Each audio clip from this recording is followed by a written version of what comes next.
Well, welcome everybody. Thank you so much for being here. Welcome to the lab. I'm your host, Joshua Diaz. It's great to be here. Great to see everybody. We got a great panel tonight. We're going to have a fantastic discussion. As always, we're going to talk a little bit about the Nancy Guthrie case and then take some questions concerning that case. We'll take some call-ins in regards to the case. And let me introduce you to our panel. Right here next to me, we have Mr. John Lamb, and retired homicide sergeant, I believe is the proper term for him. John, I received your book, Bring Out Your Dead, in the mail. Your signed copy, and I've really been looking forward to it.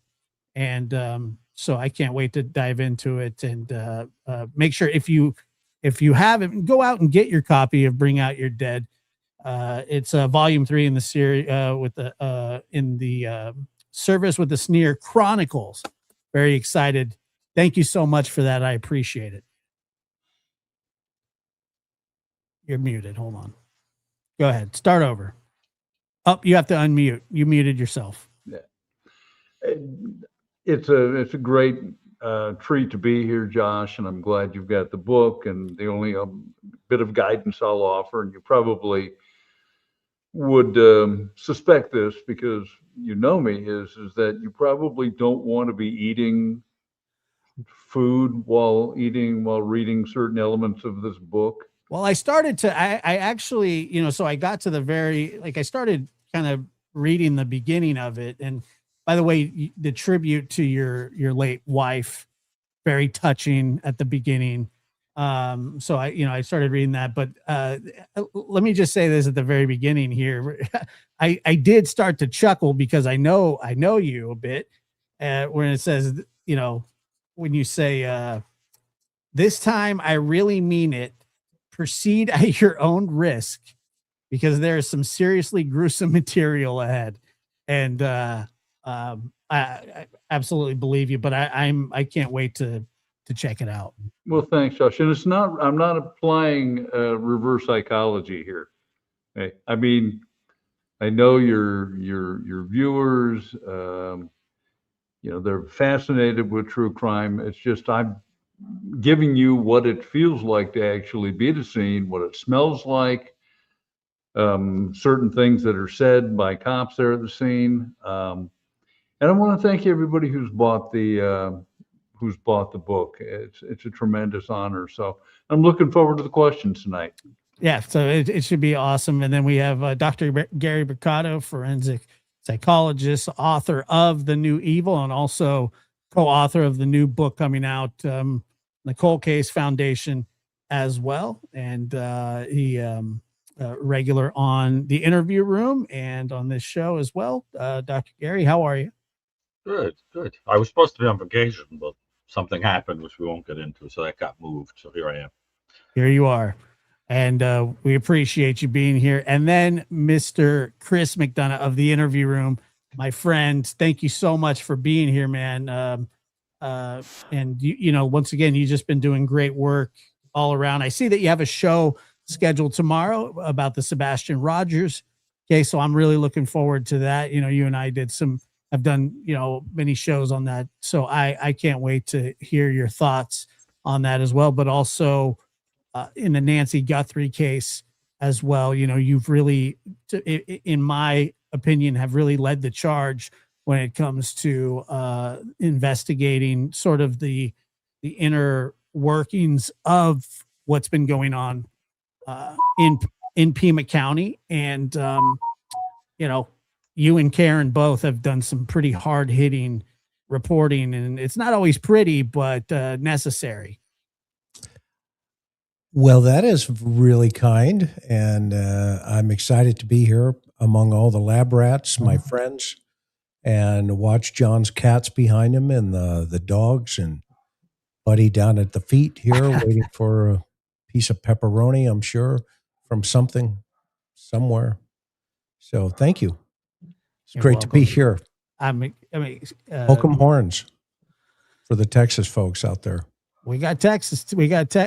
Texas is usually prevalent here. Padres are playing right now. How are your Giants doing it? I Oh, don't know. never mind. You want me to be honest about it? They're losing. They're the worst. We'll cut it. They're the worst team in baseball. You think? I do. And the California, I mean, or the Anaheim Angels or the Los Angeles, whatever their incarnation, that is an amazing statement that they are worse than the Los Angeles Angels, which is, if you know Spanish, is the Angels. That's true. Yes, they are. Padres won. That's true. They did win. They won 5-2. Fernando Tatis Jr. robbed a grand slam in the right field corner to save the game, and he's a pretty amazing athlete. You know, it's so congratulations. The Padres are better, but you know, I'll say this one more time because you give me crap about it. Padres have never won a World Series, so I don't really care. That's true. That is true. That's rough. I mean, that's a really rough thing to not win a World Series ever. Yep. And the Florida Marlins have only been in the league 25 years and they have a World Series. Well, it's because they're fish. That's why. Yeah. You know, any team named Marlins, you got to reconsider your options at that moment. Well, so, you know, before the show, we were talking a little bit. Yesterday, what happened in Pima County is that they found a body on the side of the road, and they said that they don't believe that it's related to the Nancy Guthrie investigation. Yet they did use those words, and it probably likely is not. But it seemed like the location of that, you know, while it's sort of in, I guess, the play, you know, radius of where it could have been, I found it odd that it doesn't seem like the body was that far off the side of the road that they found. You would, you know, and it doesn't, I mean, I don't know how heavily traveled that road was. Chris, did you get a look at where it was? I did not, but if it was, you know, typically a body dump like that is, if it's 10, 15 feet off the road, then it's probably an OD of some sort, or, you know, somebody like, you know, let's get them out of here. They died in our apartment. We don't want them here. Yeah. Well, how long would it take a body? Because I mean, it was bones. Like they were. Depends on the heat, the temperature. I mean, it could be gone in 3 days. Yeah, really? And the amount of predation too. That quickly. Yeah. Oh yeah. Rigor is going to set in with the first 24 hours, and you know the body's going to stiffen up pretty quickly. Depends on, you know, how hot it is, and you know it's Tucson, so, and then immediately, you know, the animals are going to start moving on it at night if it's been in there. So by the time you get to it, you know, you may have clothing, but you may have things moved already. around different places, especially, if they get they get the coyotes, or if they get what are those other pig looking things? Javelinas. The javelinas. Oh, the javelinas will eat that thing in Mm-hmm. 48 hours. Well, I guess people are saying that it wasn't. I mean, I wasn't saying on the side of the road, but okay, so it was up the hill a ways, and so I guess not indicative of a body dump, but I guess in the desert, I mean, that probably happens quite often. I wouldn't be surprised that there are lots of bodies out there, but John, we were talking about grid searches earlier. Mm-hmm. And if there would have been a grid search, typically how far are grid searches? How long, like how big and wide typically would you do a grid search?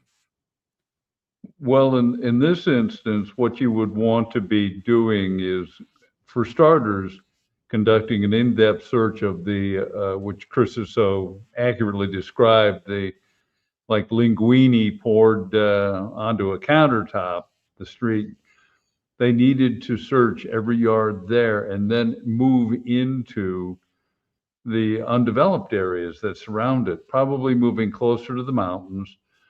And you would begin primarily, you would start with trails that you would reasonably expect a motor vehicle could move along. But, this is a woman who vanished from her home. I would have easily wanted to put a 5 mile, put a pin in the middle and run it out 5 miles and put a circle around it and search it. Because at the very least, you probably would find more bodies because you nailed it. People die in the desert. And but for whatever reason, there has been no search of these. I mean, there's been no official search from the sheriff's department because the FBI wouldn't be responsible for the search. There hasn't been a search. And I find that puzzling. And it's merely an inference on my part. But that suggests to me that they already know they aren't going to find her. There may be information that's being held back. And so they're not going to send a bunch of people out into the desert to search. And if one of them gets hurt, then there's a claim against the county. And you signed a waiver. Well, personal injury lawyers snicker at, these boilerplate waivers. I just can't make sense of it. Why you wouldn't have had a FLIR up, a helicopter with a forward-looking infrared camera. There's so much that there may be good reasons, but I can't figure them out. So, and Chris and Dr. Gary, I'd like to hear you guys' thoughts. But so, as John said there, that he thinks that there could be, this kind of inferred, there could be information that is being held back by the Pima County Sheriff's Department or the FBI that would indicate that they're not going to find Nancy's body, that it's gone, and that there's no real reason to be looking for the body 6 months down the road, but that the assumption or that they have some sort of evidence, because you can have evidence that a person is dead without having a body, of course. So, I mean, what are your thoughts about that, Chris? And then I'll ask Dr. Gary as well. Well, Gary, you can go. What do you got? Go ahead. Go ahead. I get paid by the hour. You go ahead. You're first. I mean, tell me about your mother. Go ahead. Right. So tell me about your mother. I say that to my brother to be funny. Mm-hmm. When we have an argument, I say, "Tell me about your mother. Sit down." How do you feel about that? Yes, but it's hilarious because he's my brother. That's the joke. First of all, I'm pretty sure that if you look back at the record of the Guthrie case, that I think, and this is not something to be proud of, I'm not proud of it. I think I was the first person to say in the media that I did not believe they were going to find a body, or at least one that was intact. And and when I said it on a podcast, it was all over the place, like in a lot of media. And it was like, it said something like, forensic doc says, Guthrie will not be found intact, like as if it was a cruel thing. But unlikely heartthrob says. yeah, right. Yeah. So I think what it is that it's because of the research that I did, at Boston College with Ann Burgess and Victor Petrecka, is that it's very clear that when you're concerned about evidence in 2026, you pretty much destroy the body because it's too easy to get in trouble. And what I expected was that somebody sneaky enough to do this would have thought that it would be wise to eliminate the body, or at least dump it somewhere. I hate that word, but put it somewhere where it would be eliminated by the elements. Now, one thing that has sort of rattled around in my head is that phrase, buried in nature. And, I was looking into that phrase because it's so strange. And I found out that in the funeral world, that actually is a phrase.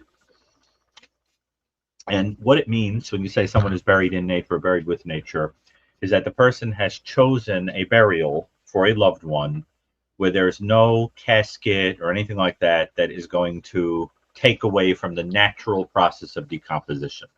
So you bury somebody in a meadow or in next to a lake or something like that, and you just let nature take its course. And there's this kind of almost magical or spiritual kind of idea that they're going back into the earth. You understand? And in the funeral world, that's called being buried with nature or being buried in nature. And that's exactly the phrase that's in the note. Now, that's interesting to me, to think about somebody using that phrase, because it suggests, I don't know, almost a kind of a spiritualism or a kind of a, you guys get what I'm saying? It has it's something to that it feels almost like religious or spiritual to put the person back in nature and allow them to kind of join the force, Sort of like an animistic sort of returning to, yeah. Right, exactly. And I found that phrase very interesting, and the idea that somebody would use such a phrase so commonly that it wouldn't occur to them that it's an odd thing to say in a note. So, like, for example, you guys know this because your office, you're law enforcement, but like in my field, there are words that I use so commonly in my profession that they start to slip out in ordinary conversation, right? So I'll say to a friend of mine is sitting with me on the subway, and I'll say, "My God, that guy looks like he has a paraphilic disorder." And he'll go, "What?" And I'm like, "Oh, I mean, he's a pervert." You know what I'm saying? Like it's just, it rolls out. So it's like one of those things where it's like, that's got to be a phrase you would use. How often do you say that on the subway? It's pretty typical. Yeah, it's not uncommon. The subway is a menagerie of psychopathology. Well, I mean, Jared worked at Subway.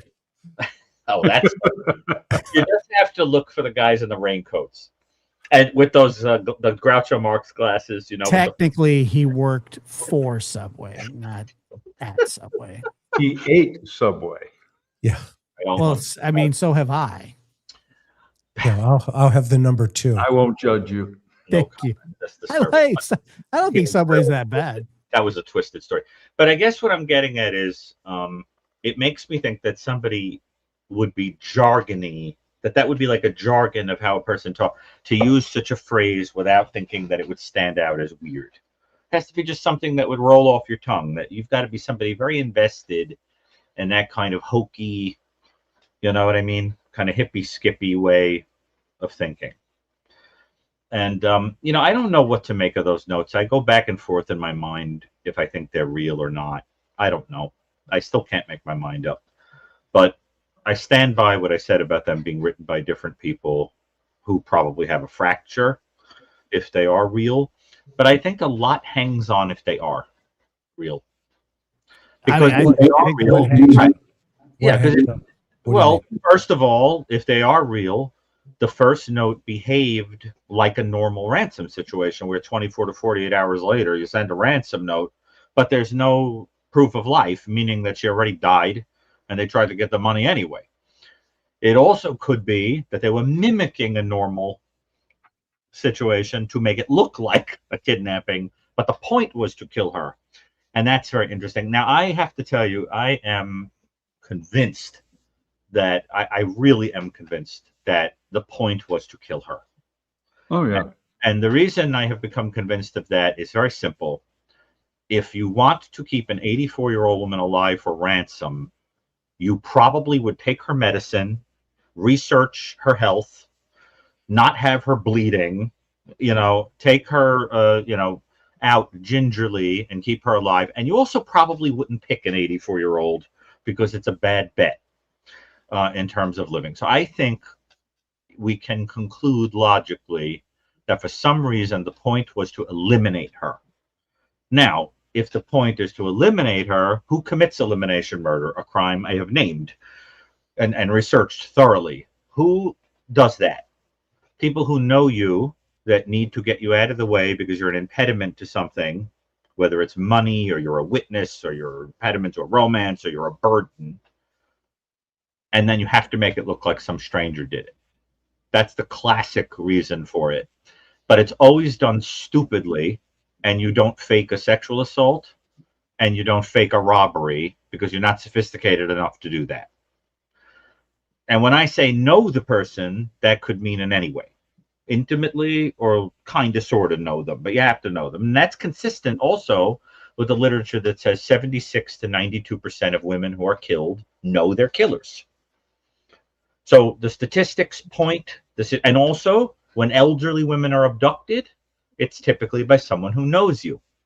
That's also true for children, by the way. Yeah, I mean, from what I understand, and statistically, most people that are abducted by somebody that knows them. Not all, Yes. and there are outliers and there are stranger abductions. Perverts are the only other thing. Perverts and people where you take them for money, but it looks very different than this. And Chris knows better than anybody. There are a handful of people walking around this country right now who would pick a kid up sexually. Okay? No, yeah, of course. Look at the Summer Wells case. Summer Wells case, clearly someone is trying to give the impression that a random pervert took that kid. Right? Okay. Statistically, it's more likely the person who took her knew her. Of course. In some way, knew her. Someone in the neighborhood, someone right under your nose, but someone knew her. That's what statistics suggest. Now, I'm not casting any aspersion on a specific person, but if you just go by stats, and even rarer, the statistics, I think it's less than 0.001 are taken for trafficking. But people always go to that person for trafficking. Yeah, that's a very common thing that people kind of go to. They think that there's this, that everybody's connected to human trafficking rings. And while there are human trafficking rings, no question about it, it's not what people like to, or it's not what people would expect. And there are many different kinds of human trafficking as well. It's not like the movie Taken or anything like that. Absolutely. Now, these guys, the homicide detectives will tell me if I'm wrong about this, but when I'm asked to look at a story of a case, right, if it's by law enforcement or Cold Case Foundation or you guys or whatever, right, on a podcast, in the media, I always start in the house and then go out from it. You start close. Now, isn't that the same thing you guys do? You start close and then you go to strangers, right? Well, you measure it against the victim risk continuum first. Exactly. Well, in this situation, what do you think, Chris, in terms of the risk level? Very low. Very low, which implies likelihood they knew her. There's a high probability. So the risk continuum, or they've crossed paths, which you can read about in our coming book, No Stone Left Unturned, coming soon to a theater near you. That's so right. I think everything just points to someone who knew her. And if you know this woman, who by all accounts was an adorable, avuncular, sweet little old lady who could barely walk to a mailbox, why would you want to get rid of her? Which, by the way, is something important what you just said that we have to always remember is new her. New Yes. Nancy, Exactly. not Savannah. Not new. Yes, that's a great point, because although I think Savannah was considered the cash cow. Well, That no, would- you see now that I You think that's a leap? I'm sorry. You think that's a logical leap? That Well, she would be the cash cow. I think it's an unknown that you can't stick that plug into the car and Because it might not give have it been about electricity. Yeah, Because it might not have been about money, is what you're correct. Well, it might not have been about Savannah saying. Yeah, at all. That's a great point. And the more, I mean, what evidence do we have that it's about Savannah? Only Well- that. Well, go ahead. That first note, I guess, Yeah, that's if the note's real. It's real. if the note's real. And if it's not real, then what else do we have? With the That's it. brother's statements to her, purported statements to her the morning of the abduction, where Cameron says, basically, we won't go over this word for word, but she says, gee, why would this happen? Could it be me? Because it could have been a kidnapping for ransom. And he says, well, yeah. Again, this is a narrative that is not based on any facts that we've obtained from the scene. It's speculation from the family. Yeah. Well- and so, go ahead, Josh. No, Chris, I was just going to ask you about John's thought as well. I would like you to kind of opine on that. That the reason that there's no begging for, like, I know that we hear Savannah say, you know, if you have information, things like this, but I mean, fact of the matter is that Nancy Guthrie, 84-year-old woman from the Catalina foothills, is missing. Nobody knows where she is. Well, somebody knows where she is, but nobody that is willing to say anything. And technically, she could be alive. I doubt it. But why? Unless law enforcement has some indication or some sort of evidence that she's not alive and that they're never going to find her body. Here we are again, stuck at where are the missing billboards? Where are the flyers? Where are these things? Well, Josh, the 6-month anniversary came by. Now, why didn't the family gather together to make a public appeal on the television that, please, if you know anything about our mom, let us know? But I'm unaware of any media images of the family together. I hadn't heard anybody else point that out. That's very interesting. But I think the problem that they're having from an investigative perspective is that there's no clear motive. And I think a motiveless crime becomes very, very difficult to solve. What's the motive? Who Well, benefits? Go ahead, Chris. I mean, you were an investigator for decades. What do you do when there's no motive? I think this is a murder for hire. There, I've said it. So you think that, so it's a form of elimination murder. Well, whatever. Yeah, I think somebody said, kill Nancy. Mm-hmm. For what I aim? agree, Chris. For what aim? Well, I don't know. We won't know that until you sit with the suspect and say, why'd you kill her? So Porch Guy is an assassin, a cold-blooded He's assassin. just a thug. The thug. And we don't even know who Porch Guy is. So you propose that I'm right about the idea of there being chefs and a waiter. Well, yeah. And I think, again, I have not come off of from day one. I think she was, obviously taken out of that house. I think the blood is hers on the porch. And I think, they probably beat the crap out of her in the house and got her out of the house. I think there's a driver at least and Porch Guy at least. Could there be a third person? I think there is a feminine voice in this. I I do too. And so, to your point, so your theory of, the chef and the waiters, yeah, I think that I love that analogy. Absolutely love it. But I think it's as simple as, I've got a job for you. Will you do it? Is that Well- how you're interpreting the messages to the guy in Hawthorne? Well, the being suspect's played going, into well, what do I get out of it? Right now, I'm not implying that there's any relationship between him and anybody he was contacting. I'm just saying, are you suggesting, because you've said before that the guy in Hawthorne cannot be taken off the table, Kalea. No.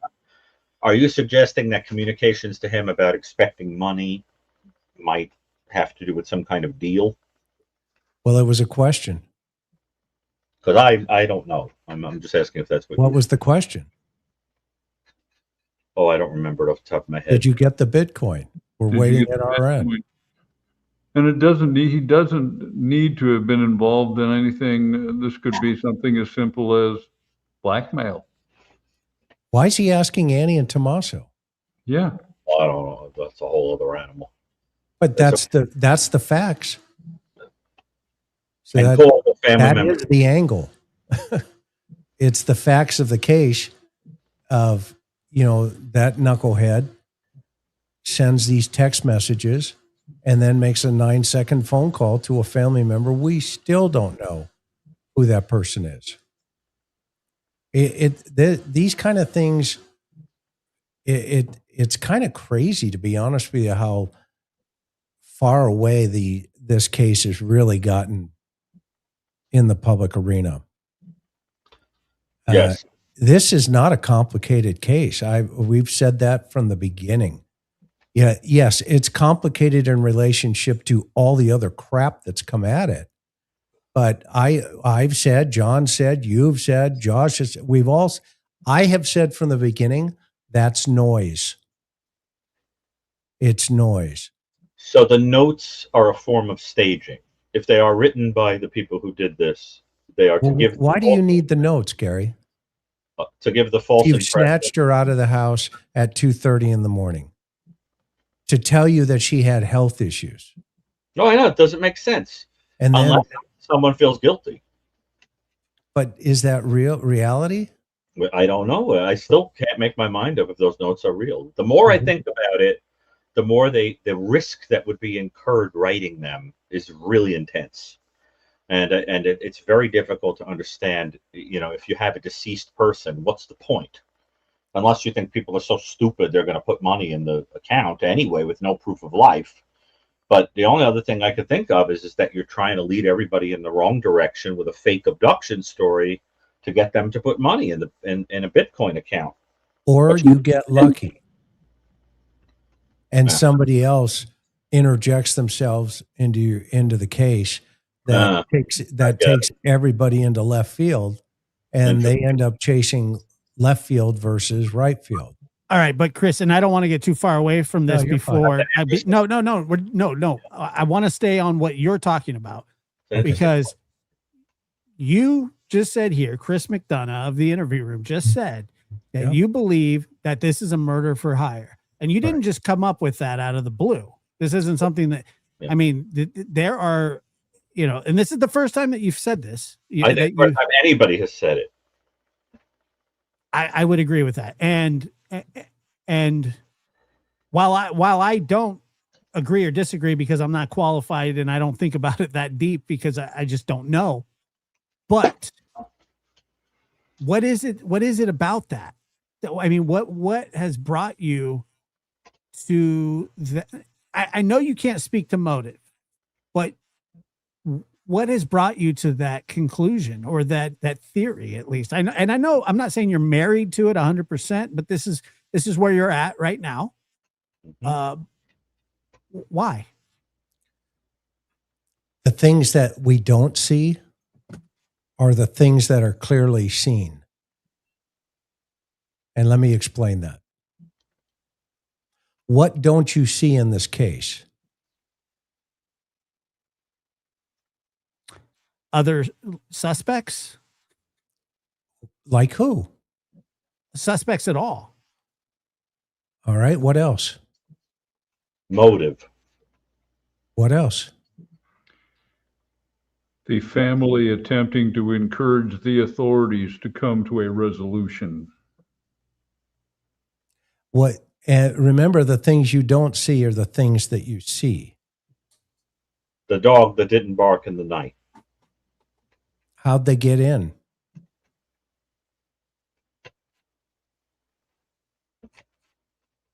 Yeah, I we didn't know better. I would think that they had a pretty easy way to get in. Well, you asked me the question, so my questions. I always the old, 1, 2. Let's just keep it simple, like the old Kiss, right? Keep it simple, stupid. All right. That was said to me a lot growing up. Maybe this is not complicated. You have an 84-year-old woman sound asleep in bed, at 2:30 or whatever the time frame is. Mm-hmm. We've done multiple shows on this thing from day one, talking about the gaps and the times and all this other stuff. Right. Just that one show alone, we came up with 50 gaps. I love that episode. That's what's not seen. Eventually, if you throw paint on a canvas against the wall, you stand back and you say, that looks like art. Who wants to buy it? The Americans bought rocks in the 70s, and they put them in boxes with grass underneath it. It was fake grass from Easter. And then they named them pet rocks. Okay. So you've got to then just say, okay, well, I'm not the sharpest tool in the shed. Maybe, again, there's neon on my forehead flashing. This guy's not real smart. Okay. And that's the best way to be. It really is, because at that point, you can start making sense of things that don't make any sense. And that's your answer. And if you understand that principle, then you're able to, quite frankly, when it comes down to the bottom half of the fourth quarter, where you're sitting there and you go, do you want to talk about this now? If I was the lead guy on this case, by now we would, and John and I just did a program on this Sunday. Mm-hmm. We would have been sitting down and just saying, I got a couple of questions. Call me stupid. It's been 6 months. Just out of curiosity. Did you walk your mom into the house? Because it took 2 minutes. Walk me through that. Because I only have 2 data points. Or better yet, when you got around the back door and you saw the doors propped open with a pot, how do you think that happened?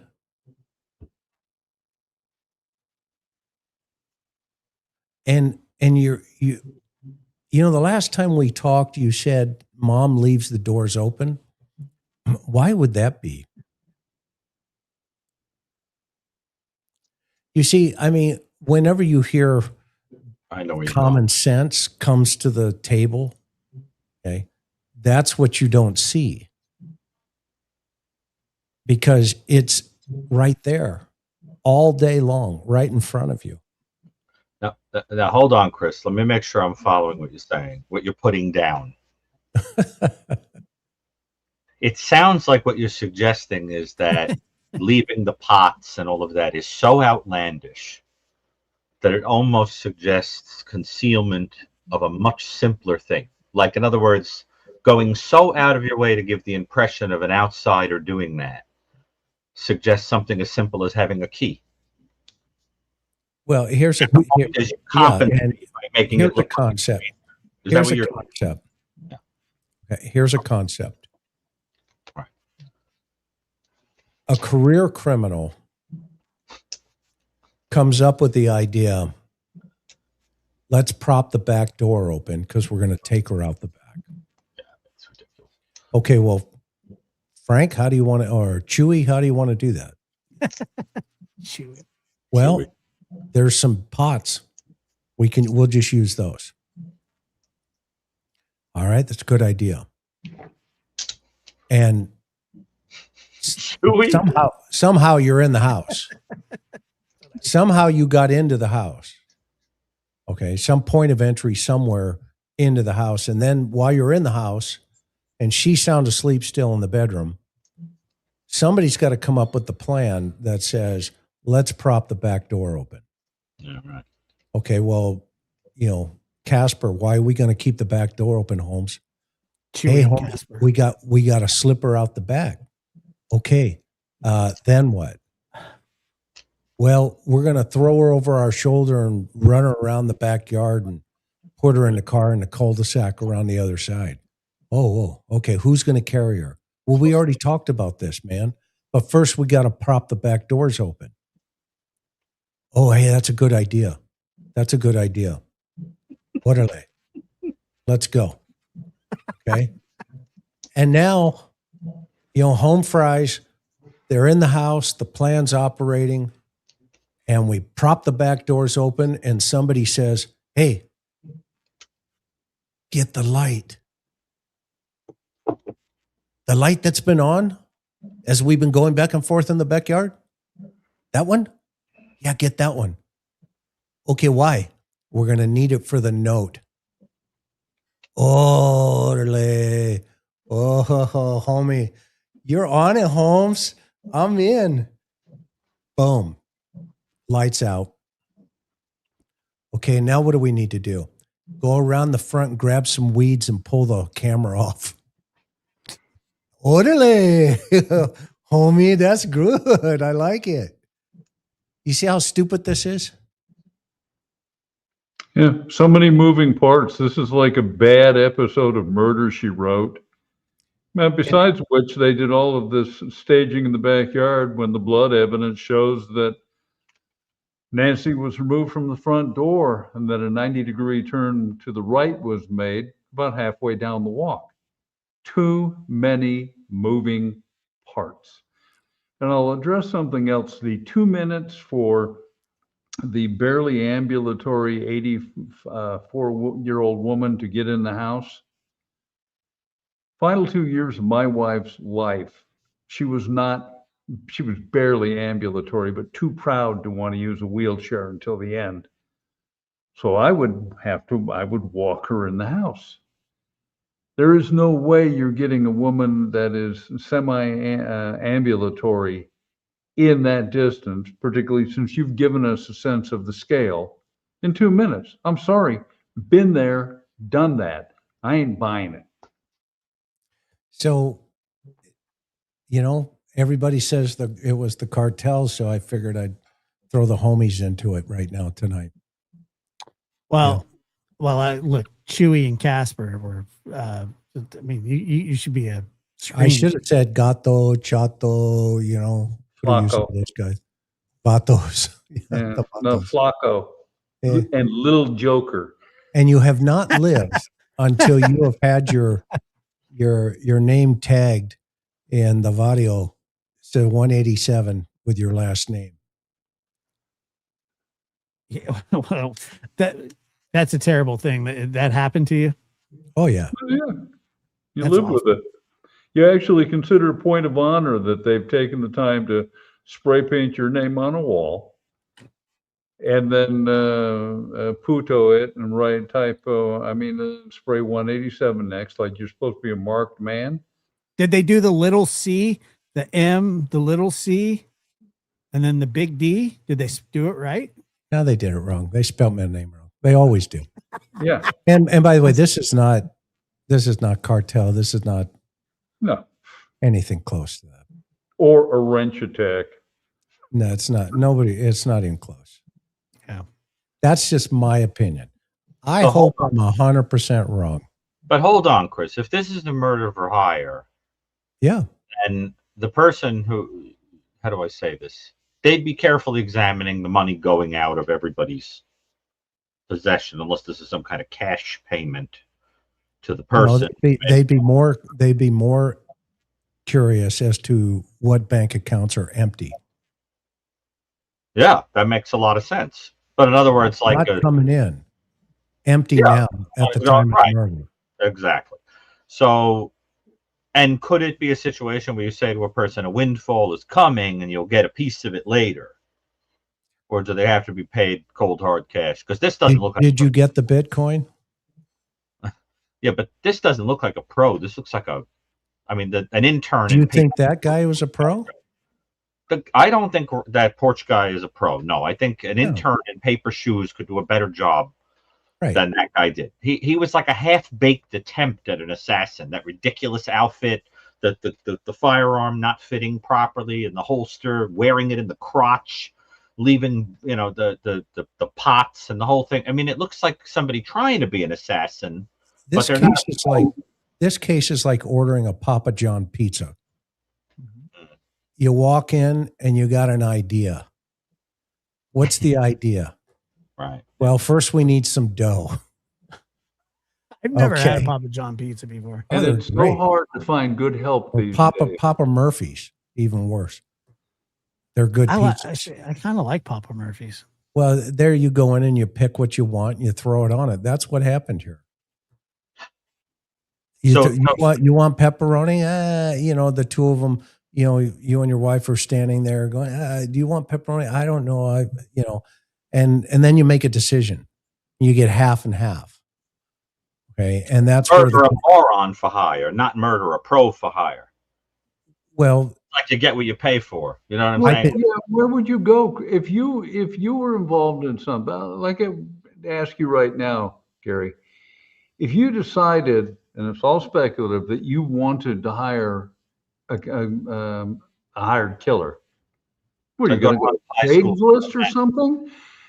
Where would you go? The high schools in Manhattan. Well, and you'd have to know that the odds are pretty good that the first person you talk to is going to dive you off to the cops, and the next person you're going to be talking to is going to be some undercover guy. So, I mean, finding a hitman is not like they show it on television. Yeah, not Murder Inc. There's no Murder Inc. Right, but I got to ask you two, as homicide detectives, okay? Number one, how many murders for hire did you ever actually see outside of the movies? John just did a program about one. Okay, how often does it actually happen? Very seldom. Organized crime. Okay. Well, how often does it happen, or how often is it attempted? Because I actually went to high school with a girl that tried to have her husband snuffed out. Well, I can tell you, we had the one that was through that did occur. And 6 months later, we had another bunch of mental deficients decide, well, she's going to have her Marine husband offed for, I think it's in the book, or it will be in the next book. I don't know, it was for like $35,000 or something. I mean, this was pretty much chump change in 1986. And she paid people, and we put the grab on them before they could do the murder.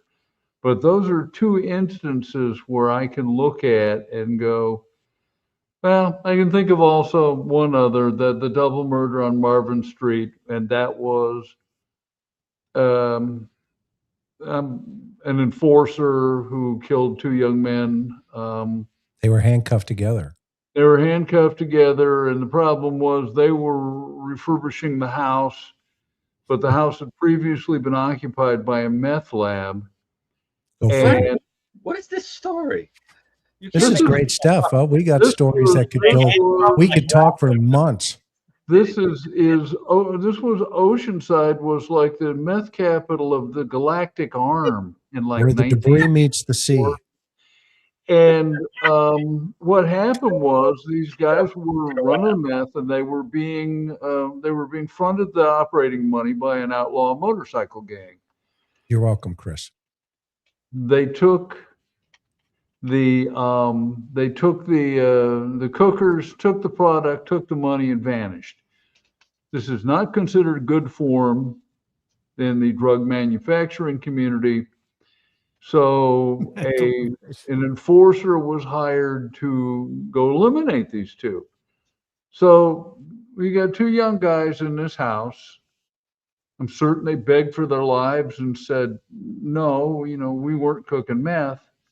And he popped them both. They made them put on handcuffs and took them out into the backyard and put bullets into their heads. In a shed. Yeah, in a shed. So there's a total of 3 cases that I can think of that were genuine murder for hire. Within 5 minutes, Gary. Within So 5 minutes. most people who think of it, I would put it to you, get the idea from cinema, TV shows, books, whatever, unless they're professionals and they get the idea, gee, we'll just pay somebody to do this, whatever. And I think there's an amateur hour quality to the guy they got. It's like you hire somebody to be a contractor and it's like their second job, like the ceiling's falling off, the tiles are messed up, just because they call themselves a contractor doesn't mean they know what they're doing. And I think that if it is somebody that was hired to do it, they didn't go to Hitmen R Us. They went to, some dirtbag neighborhood and said, anybody want to take a few bucks to kill somebody? Yeah. And I think it's a, so yeah, but if they did that, I mean, wouldn't somebody say something for, what is it? $1.2 million? We're talking about $1.2 million. Not if you're involved. Not if you're involved. Well, look, but if you're going around and hey, look, somebody came up to me, like they didn't just go to the first person that they saw and say, hey, you guys want to kill an old lady and we'll hook you up with some cash. No, that's why it's within the circle. Right. Otherwise, it took effort to find that winner that they picked. That's like when somebody goes on a dating site and after 50, 60 conversations, they come up with somebody and the person shows up and you go, it took a dating site to find you? It's like ridiculous. Like, find somebody that's worth the effort. Right. Words, wouldn't you say, like, that's not your top choice. That's just like who's available. So what you're saying, Chris, is like that there's an inner circle of people that you would go to for such a thing. And they're probably right there in Tucson, right? Everybody knows. Yeah. Everybody in this circle knew Nancy. I agree. In some way, yes. Some way or another. They all knew Nancy. Now, whoever that is, I don't know yet.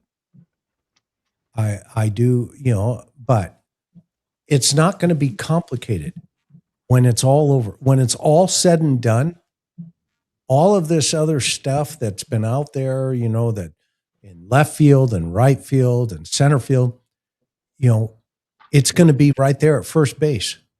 Mm-hmm. The moment you hit the ball and you run to first, okay, you don't go to second, you don't go to third. In fact, they didn't even make it home. Mm. They made it to first, and then all the wheels came off the bus, like the kid song. Wheels on the bus go round and round, round and round. And, wipers on the bus go swish, swish, swish. It's that simple. It's not complicated. And the only people that have made it complicated are all the talking heads on the media. Or people who want it to be more complicated. All the retired, profilers and all this other stuff, the people that read letters and yada, yada, yada. Okay, well, okay, fine. I've played that game here on YouTube, no problem. But I haven't changed my position. And my position is real simple. 84-year-old woman, sound asleep, 2:30 in the morning. They get video of some goofball coming up on the porch. We don't even know if that's the guy that took her out of the house. That's another good point, is that's the assumption. That's just the assumption. We don't know that. Nobody knows. I don't even think the sheriff knows.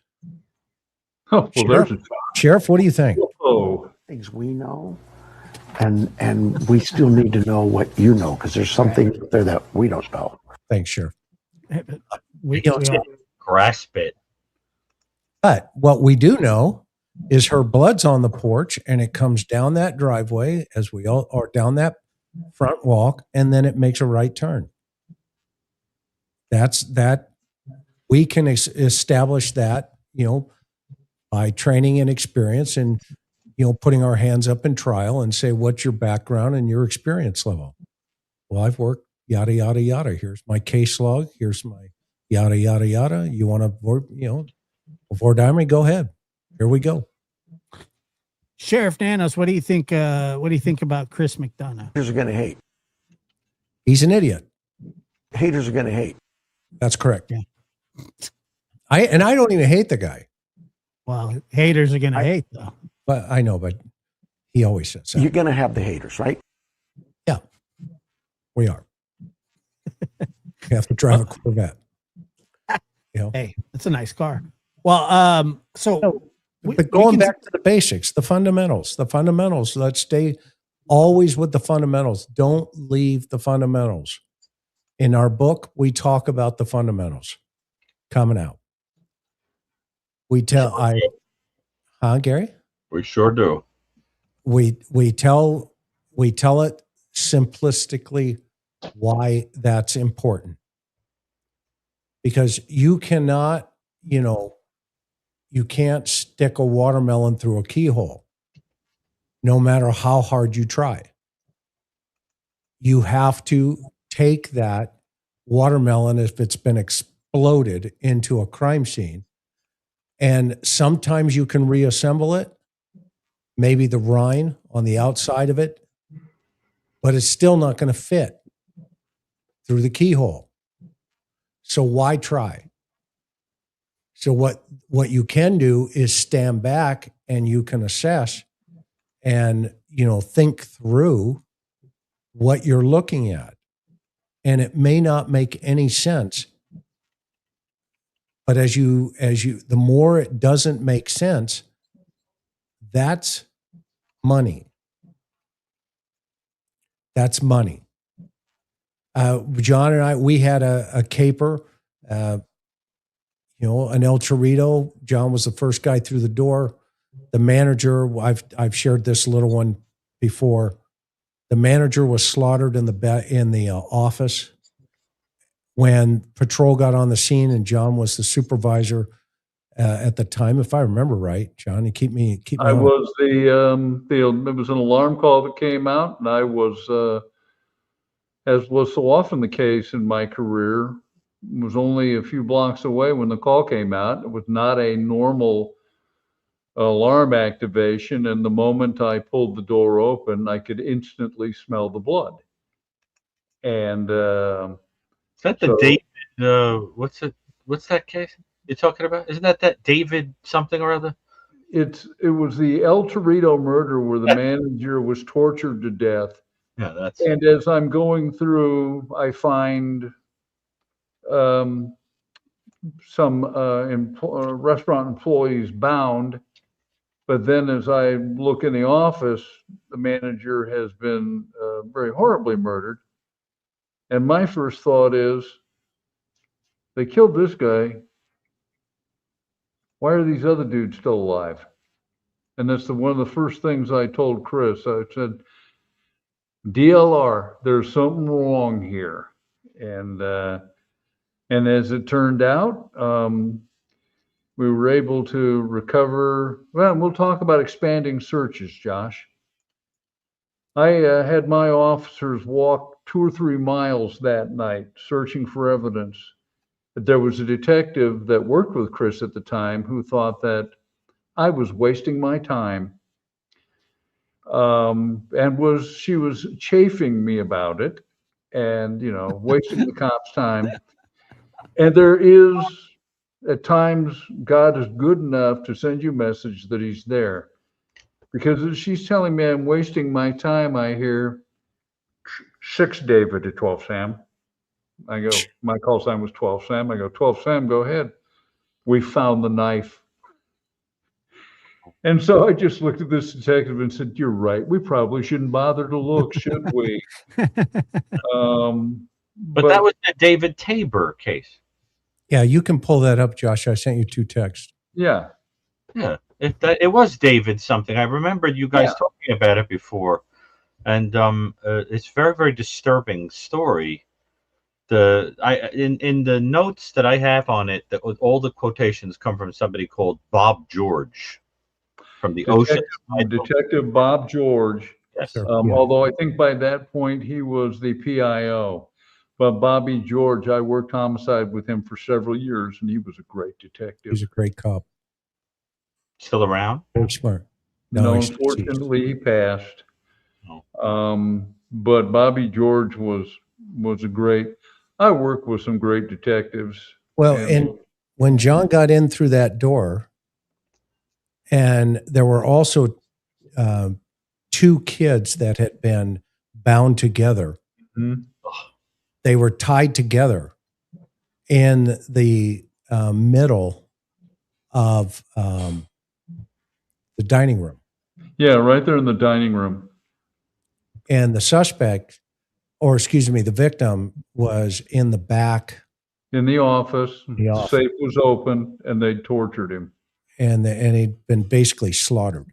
Oh, he'd been slaughtered. And I had a rather senior police officer with me who said, "We're going to do CPR." And I go, "No, we aren't. This guy's dead."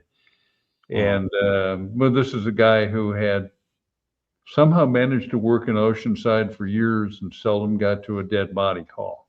So, But hold on. In a murder for hire, it's usually pretty expeditious. You don't take the time to torture somebody. well, they wanted in the safe, Gary. Okay. Yeah. He was a Marine. He was a Marine lieutenant who was working part-time at El Torito as the manager. So he had a military job during the day and this manager's job at night. He was the closing manager. And he got the knife away from one of the suspects, actually, and turned it on him. Oh my God. And cut him up. And so we had blood everywhere. I mean, we had and then when they came out, they got the 2 kids, tied them up and in the dining room and cut them up as well. So we had blood from 4 or 5 different people in that crime scene. Awful. There's a scene you don't forget anytime soon. Well, no, and you could smell it. I mean, you swung the door open, and for anyone that has never smelled blood at a murder scene, you won't mistake it for anything else. Just like human flesh that's been burned, you'll never mistake. Well, you will mistake that for barbecued pork ribs. I'm not trying to be gross, but it smells like overdone pork. Well, after 9/11, the whole city smelled like hair when it burns. Mm-hmm. Oh, yeah. Very strange how you can remember a smell, but olfactory memory is very powerful. And we will tell people, we would tell witnesses that, do you remember anything distinctive about a smell? Oh, I remember that smell very distinctly. And it was the only other time I smelled it was one time I was sitting with somebody lighting a candle, and a tendril of her hair went into the fire, and for a split second, and it's that same smell, that burnt hair. She have the hots for you? I don't know. More like the colds. More like the colds. What'd you say, Chris? What'd you say? No, it was going back to going back to the point of what you were saying about Tabor. You were using that to illustrate a point related to about murder for hire. Well, it was so simple. It was simple, right? Right.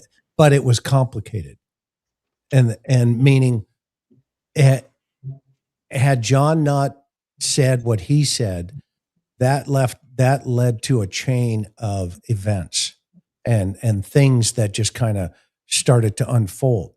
And eventually you've got to get to the point where you've got to get some people into the interview room, hence the name of my program. And you've got to sit down with them and let them lie Mm-hmm. forever. Oh yeah, you want them to lie. As Lie to long me. as they want. Keep going. And Lock them then into a story. you pat them on the back, and you can go out and buy bags of cheeseburgers for everybody and hang out for a little bit, and then say, you know what, we got a lot of work to do. Thank you so much.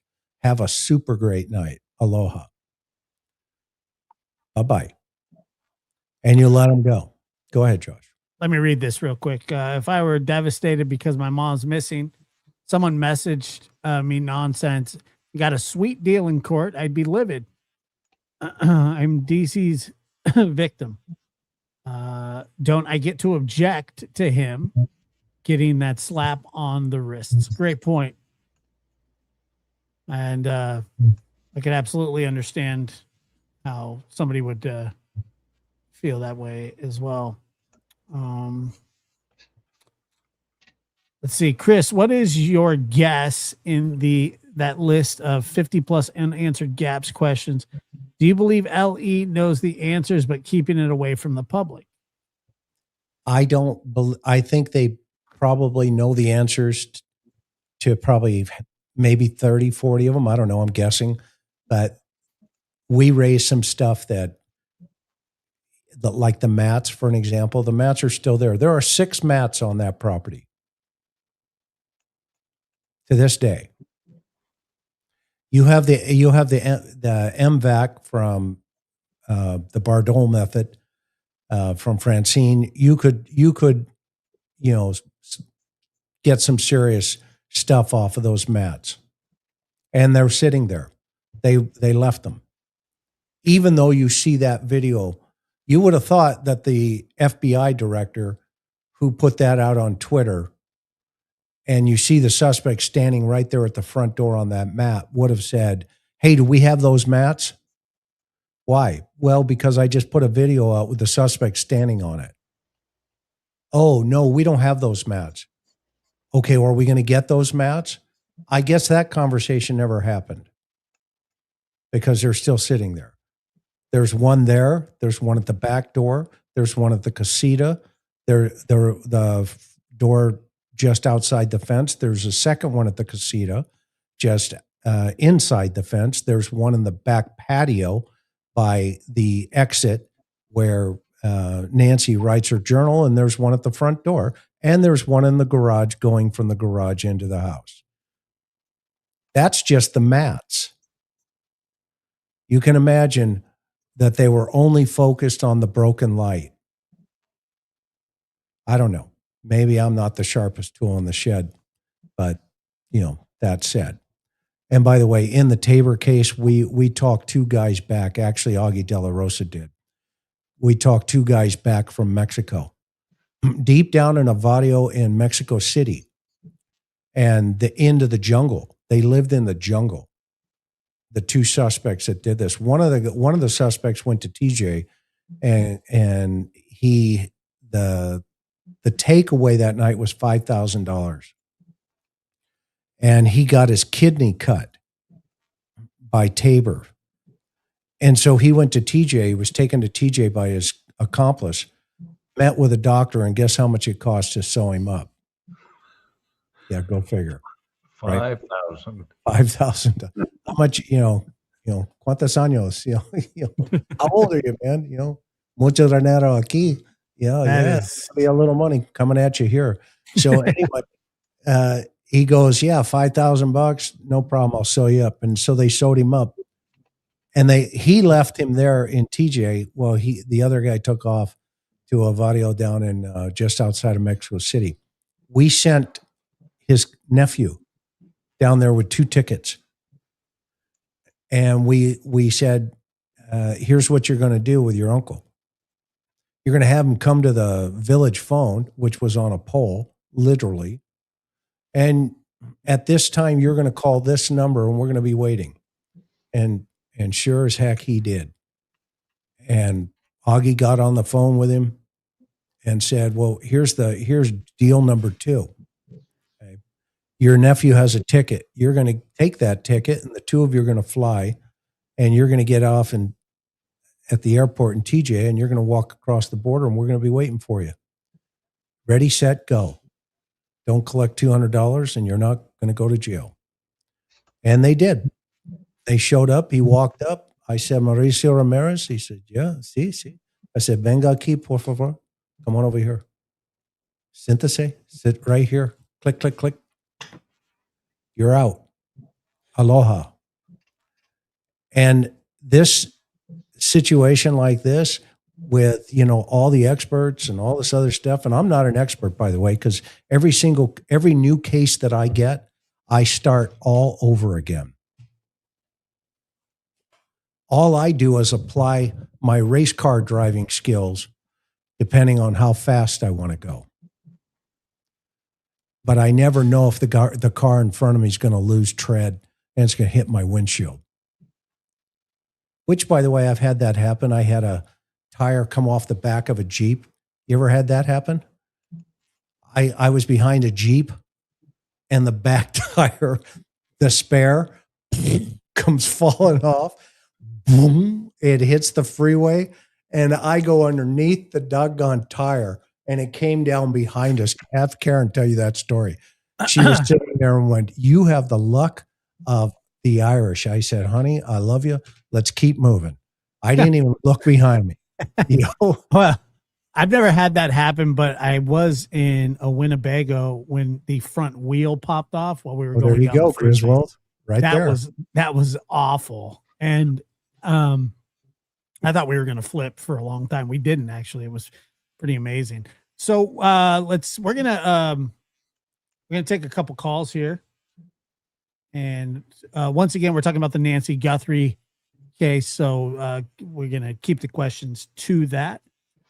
And let's go ahead and take our first call. Susan, where are you calling from? Hi, North Carolina. Hey, how are you? I'm good. How are you? Doing fine. Thank you. I love all you guys. Thank you. This is the first time I've called in. I haven't been able to figure it out until now. I'm New so caller. excited. Yeah. Very I good. watch you all the time, though. Thank Both you. The lab and the interview room. And I Thank won you. one of Dr. Gary's books. I was All right. excited about that. Which one did you win? It was the first time. It was the one, the Holocaust one. Oh, the Martin Gilbert book? Yeah. A wonderful book. I What is haven't- your name? Remind me of your first name. Susan? I think I remember pulling the ticket. Yes. Yeah, that's a great book. Good for you. It's that Yeah, I was 10-pound excited. brain. So I have just a couple quick questions. One was, how are we so certain that the blood on the porch there was spilt on the way out and not on the way in? Anybody want to answer? You can tell by the satelliting of the blood that it's coming out of the house versus going into the house. Okay. And Meaning if the blood, if you think about just any kind of solid, even water, because sometimes it's just.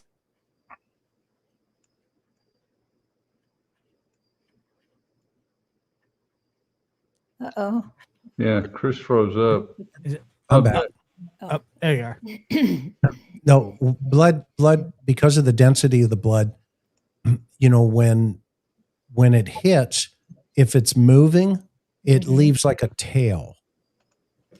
So if you just think of like a comet going through when you look up in the sky and you see a comet going through space, right? Well, that tail behind it is actually the opposite of a comet. That's the direction the blood is going. Okay. And so if you ever want to think of, blood trail, that's what they call it, then just think of a comet and then, going through the sky and then reverse it in your mind. Okay. And that way, the direction that the person and or items were going. Okay. And we know that there was blood on the walkway that leads from that initial deposit. So I think we can can pretty solidly deduce that she wouldn't have been brought in from the yard. I don't know what the purpose behind that would have been. So it has struck us that the front door was the point of egress. Okay. Yeah, I wasn't really sure what would have happened for her to be hit outside and then taken in bleeding, but I was just wondering if that could have occurred. But I'm sorry. So if the point of egress is the front, why the pots to hold Why the the what?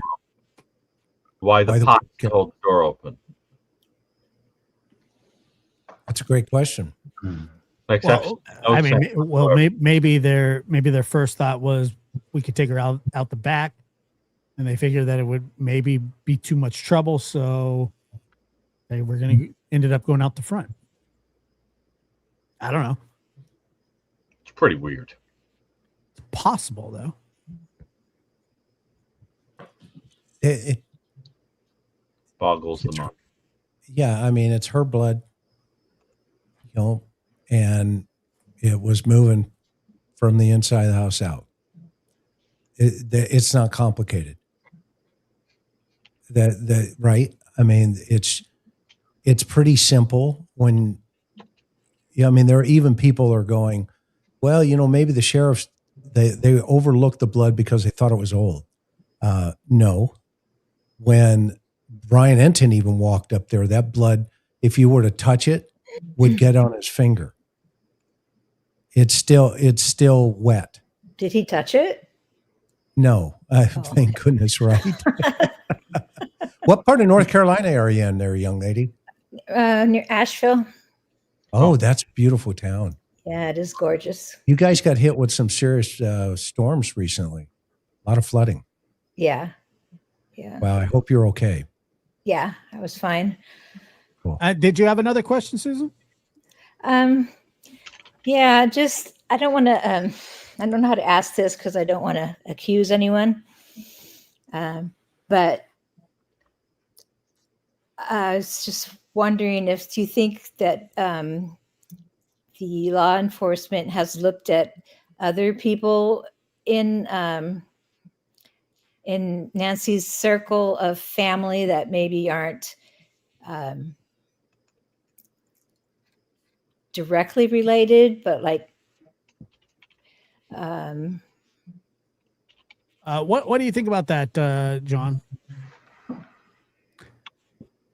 I would think that in any competent investigation, they would be speaking to anybody who would have been in a position to be in contact with her, because as Chris and Dr. Gary have pointed out, her circumstances they were extraordinarily low risk. So we would be looking at anybody within the orbit of the Guthrie family to interview them. So I guess that's a qualified yes. But that's how certainly we would have done the investigation. okay. Yeah. I did find it interesting that, Nanos basically, well, he didn't basically, he said, the family, they've been cleared, they're not suspects. And then he seemingly walked that back. Well, look, if we rule somebody out, it doesn't mean we can't rule them back in, that whole spiel, which is, funny way of saying, Josh, you avoid that problem if you keep your mouth shut. well, he should have never done anything, but there's a lot of, look, there have been, I know people are very critical of law enforcement and investigations, and I'm not always like that. Look, I get it. I get that they have a very difficult job, but there are some glaring, huge issues in this case that have happened that, I mean, that absolutely had no business happening. One of them being how many times the crime scene was turned back over to the family, just an asinine thing to do. and by the way, that this wouldn't be the first time that they had an issue with this. It happened once before in a case just before that, where the lead detective that was the lead detective, who's now somehow magically been promoted because he does such a good job with these investigations. You know, they've done this before where they had to throw out a homicide indictment because of it. And that's a big deal. I mean, look, you're talking about a murderer or a potential murderer being off the hook because you released a crime scene too soon. It's a And mark now, of shame. oh, I mean, look, people get fired for less than that all the time. And if Nanos wasn't an elected official, he would very well be let go based just on this investigation and the way that it's been handled.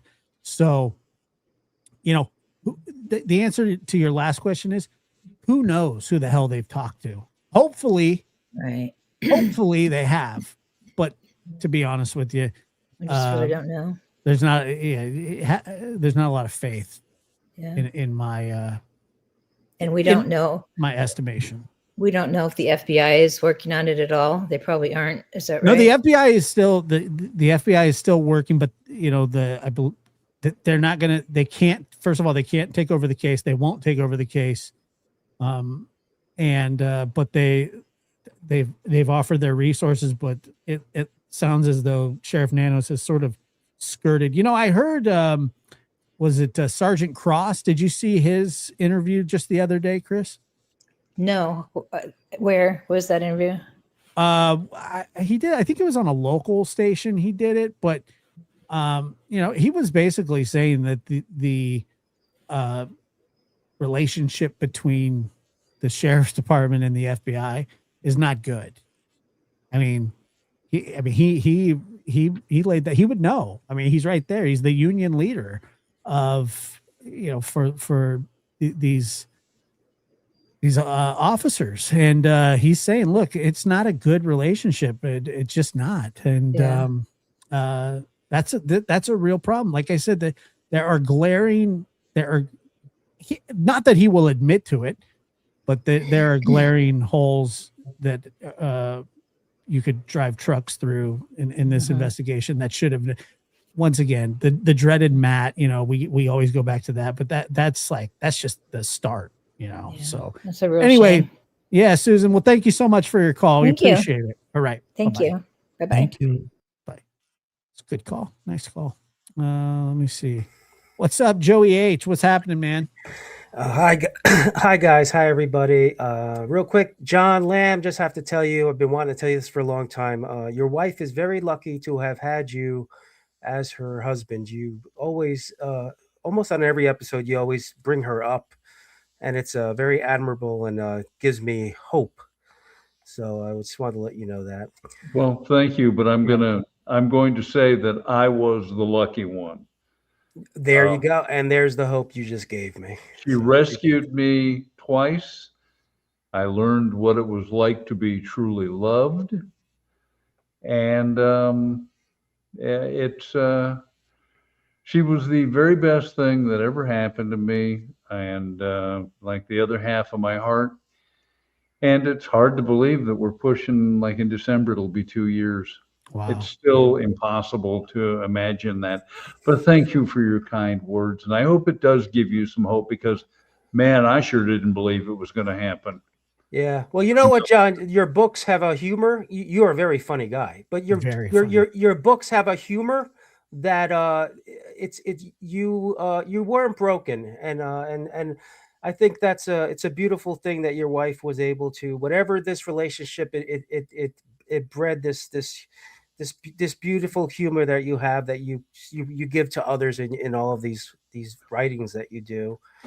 I don't know where you get the energy for all of it, but anyway. All right, so let me jump to it. Of course, you guys baited me like a wide mouth bass with the link to call in. So I'm not a Guthrie person. I can't. I mean, Chris, you know, I love you, but you've done so much with this case. There's not a whole with Dr. Brucato. So there's not a whole lot I can contribute, but I can ask a question or two, and I do have a question or two I can ask you guys as a panel. And the question is, and I could be wrong about this, but my understanding is the number is about 6,000 unsolved cold cases every year in the United States.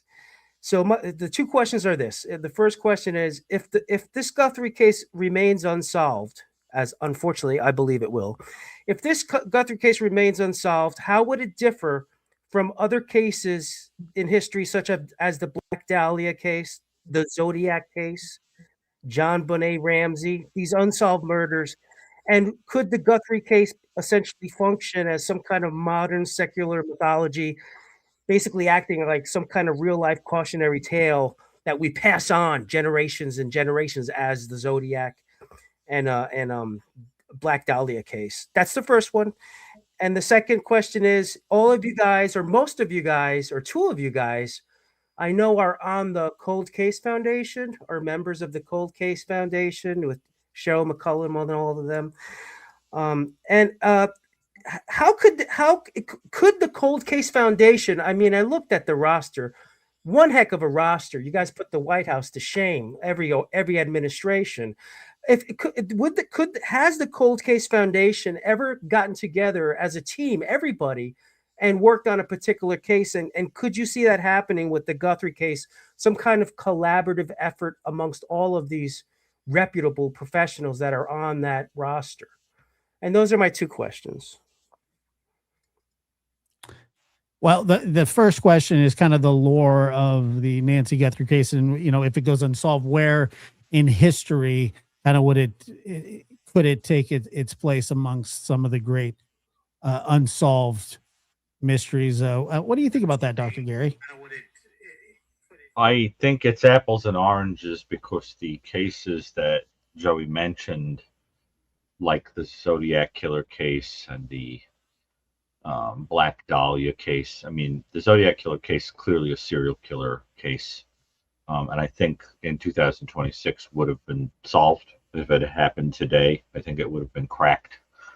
The Black Dahlia case is behavior that is strongly suggestive of a serial killer-like kind of person. This is a very different kind of situation. This fascinates the public and so forth, but the kind of person who did this is very different.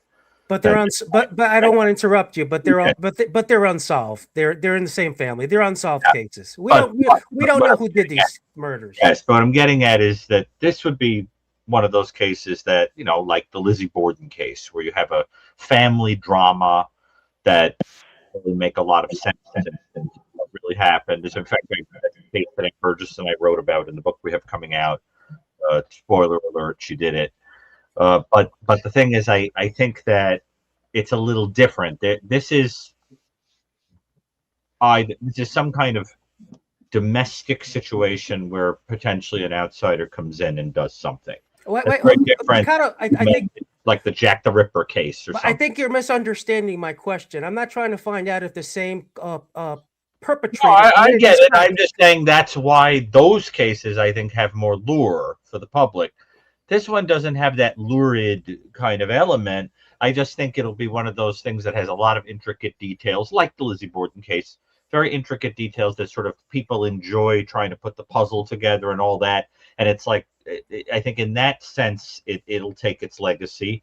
And I also think that there's just no clear motive, so people can speculate up the wazoo. I mean, if this case doesn't get solved, there'll be loads of books and documentaries and whatever that will try to like Zodiac, right. and like Black Mariah with the Black Dahlia, which is my question. The point of your question, right? But I think for different reasons, and then there are cases that do get solved and people want to keep them alive forever, like the Kohlberger case, because they just think it's an interesting story, but it's over. I mean, the guy said, "I did it," end the story. You know what I'm saying? By the way, did anybody watch that Netflix documentary? Chris, did you watch that? Did you? After and by the way, it was done really well. After watching that, I mean, how could anybody think that he was innocent is beyond me. Not that, I mean, what's that? Worth watching? Oh, it was good. Yeah, it was good. They showed how they put the puzzle pieces together in the time in the within the timeline of how they did it, and it really painted a picture of how the investigation went and ultimately was solved. It was done well, I thought. That's really good to know, because I just avoid him. You know what I mean? He gets on my nerves. It was good. I thought it was good. Chris, you do a weekly show basically on Guthrie, sometimes 2 or 3 times a week. I disagree with Dr. Brucato. I do think this is going to fall into the same category as the Zodiac and Black Dahlia crime. I think there will be many books, programs done 2 or 3 times a week, and movies done about the Guthrie case with the same kind of speculation that the Black Dahlia and the other cases I brought up. It'll have that same mystery as a Sherlock Holmes would want to solve. Chris, what are your thoughts? Well, first of all, if it does not get solved, first of all, first of all, it's great hearing your voice. Yeah, I love you, buddy. Come on. And you mentioned Ramsey as well. Yeah, I know Ramsey's a tricky thing because I think DNA is going to solve that. But you're right. That case will be solved, and so will this one. I hope This so. This case won't be DNA. If you'll notice, there's a common denominator in every case that you mentioned. What do you think it is? There's a common denominator in every case that I mentioned. What do I think it is? There's no. Oh no, we have a dead body with the black. I don't know. Tell me what it is. Investigator arrogance. If you step back for a moment, the reason the Cold Case Foundation is successful is because we have the Mayo Clinic approach. To your point, we pull from that list of thousands or actually hundreds. We have 260 something people. And we measure that against the case that's being investigated. And we take those individual personalities that would fit best to the victim. And we leave them alone. And let me give you just a simple analogy. A lot of people don't know this, but one, we wouldn't get involved in the Nancy Guthrie case unless the sheriff invited us in. Good luck. So that ain't going to ever happen. Yeah. You mean the Cold Case Foundation, Chris? Is that what you mean? Right. The Cold Case Foundation. Got it. That would never happen. Okay. Because again, we go back to the arrogance of the investigator. Okay. Whenever an investigator says or thinks they don't make mistakes, well, that's the first mistake. We all make mistakes. We're human. We are 100% human. And so when investigators get in trouble, let's use Detective Arnett for a moment in the John Benet Ramsey case. When she said, put the body there, and then she picked the body up and moved the body into another room, well, you just threw your DNA evidence out the window because you've just cross-contaminated that body by not knowing what to do. But this day, you'll go on national TV shows and say, I know who killed John Benet. Really? You didn't even know to leave the body there. How the heck are you going to know who killed her? So that's the first problem. And in this particular situation, again, we step back. This case will be resolved by watching the body camera of the very first officer on the scene and analyzing every single conversation and seeing if it made sense. Obviously, it didn't make sense because they impounded their car.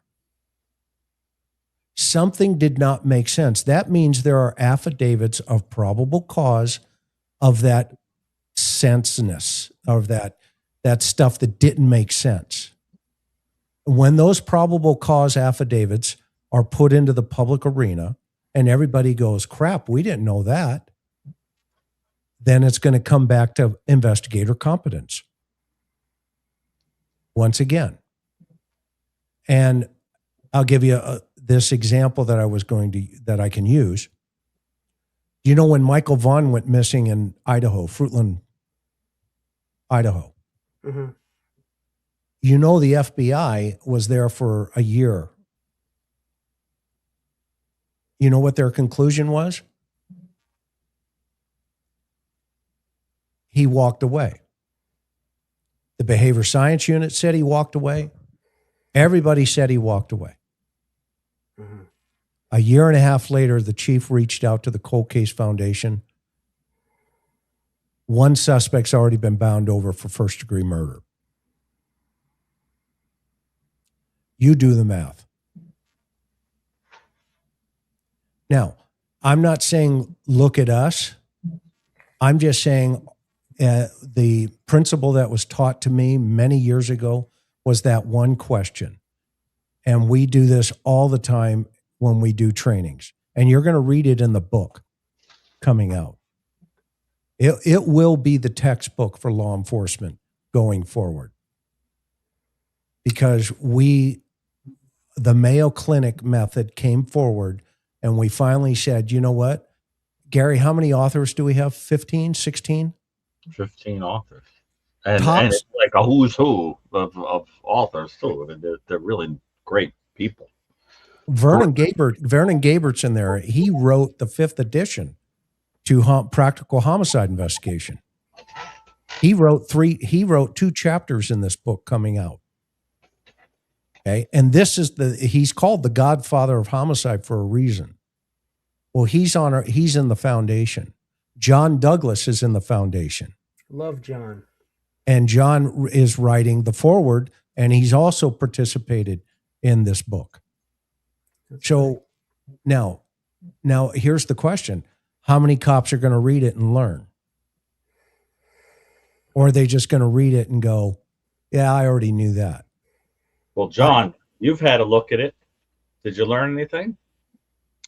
I learned a huge amount very early on. What I was most impressed by, not merely the sheer volume of information, is how readable it is. So this is a book that I would hope, as Chris said, and I've already said this, I believe that this is the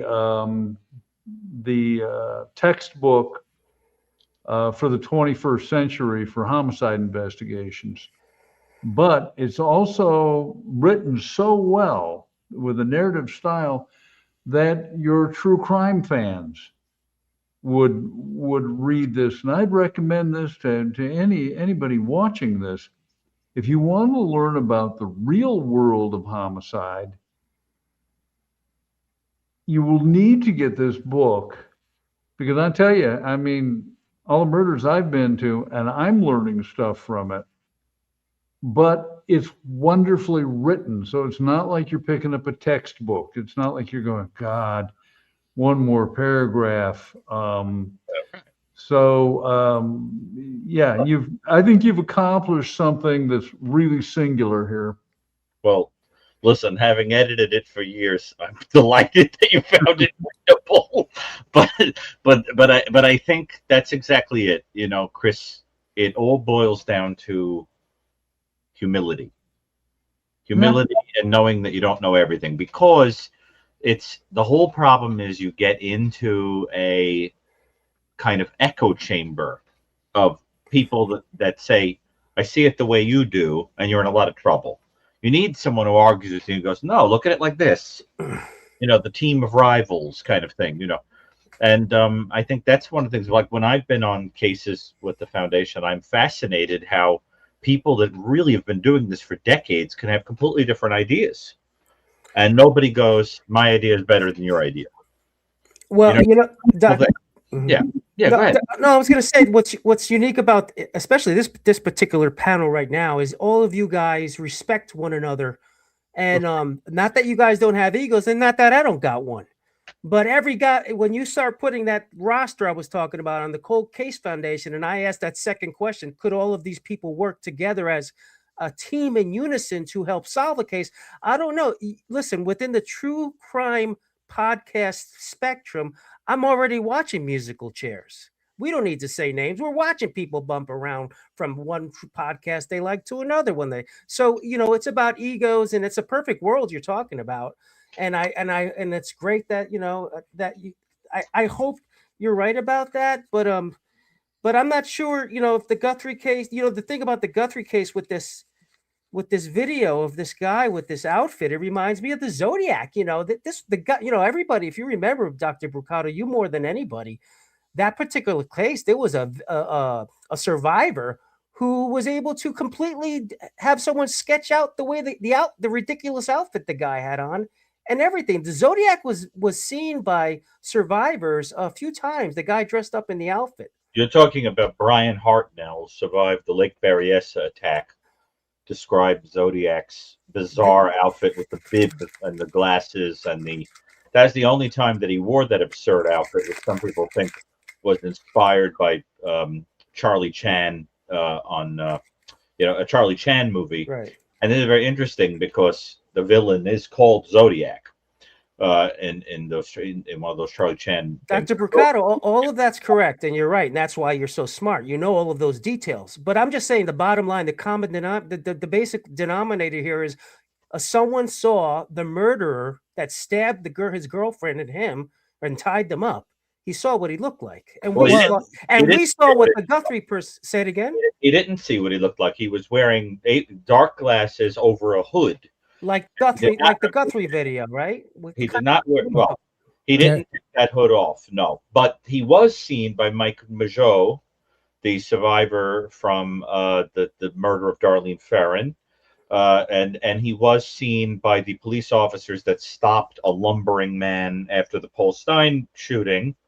The Paul Stein shooting, so that they were able to sort of get an idea of him. But no, he was hooded when he was seen by Brian Hartnell, who is still alive, by the way.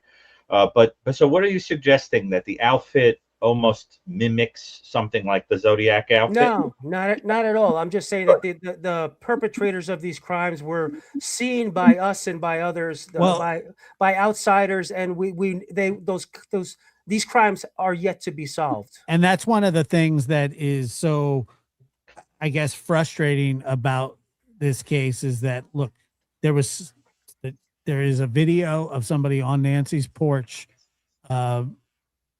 dressed up in an outfit that was there to do bad things. We've seen them. We've seen their movements. We've seen what they've done, what they were, sort of up to, getting rid of the camera. And we have no idea who this person is. So that is a very frustrating part of this case, because very rarely do you have that much evidence in a case where you can see the person. Obviously they're masked up, all those things, but nobody knows who this is. And and to your point, Josh, that's where investigative focus is the most important piece of this whole puzzle. Yeah. And what I mean by that, to dovetail into Joey's point, I don't think the Cold Case Foundation would ever be invited in. That's just my personal opinion. Yeah, I doubt it. Well, and that's not because of anything other than the sheriff getting in the way. I think this case will be solved. Mm-hmm. I really do. But the investigative focus, and this is going to sound cold, but it's reality. The investigative focus needs to be on a car, not Nancy. Nancy's gone from that house. She didn't walk away.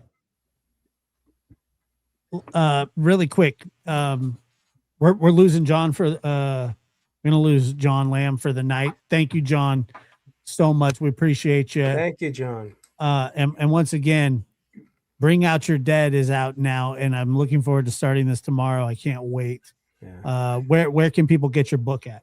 Well, it's primarily on Amazon, and there should be a link there. And thanks for having me on, Josh. I just I have an early day tomorrow because on Thursday I'm heading to a writers' conference in Franklin, Tennessee, and I've got a number of things I have to do tomorrow, including taking Andy to the kennel.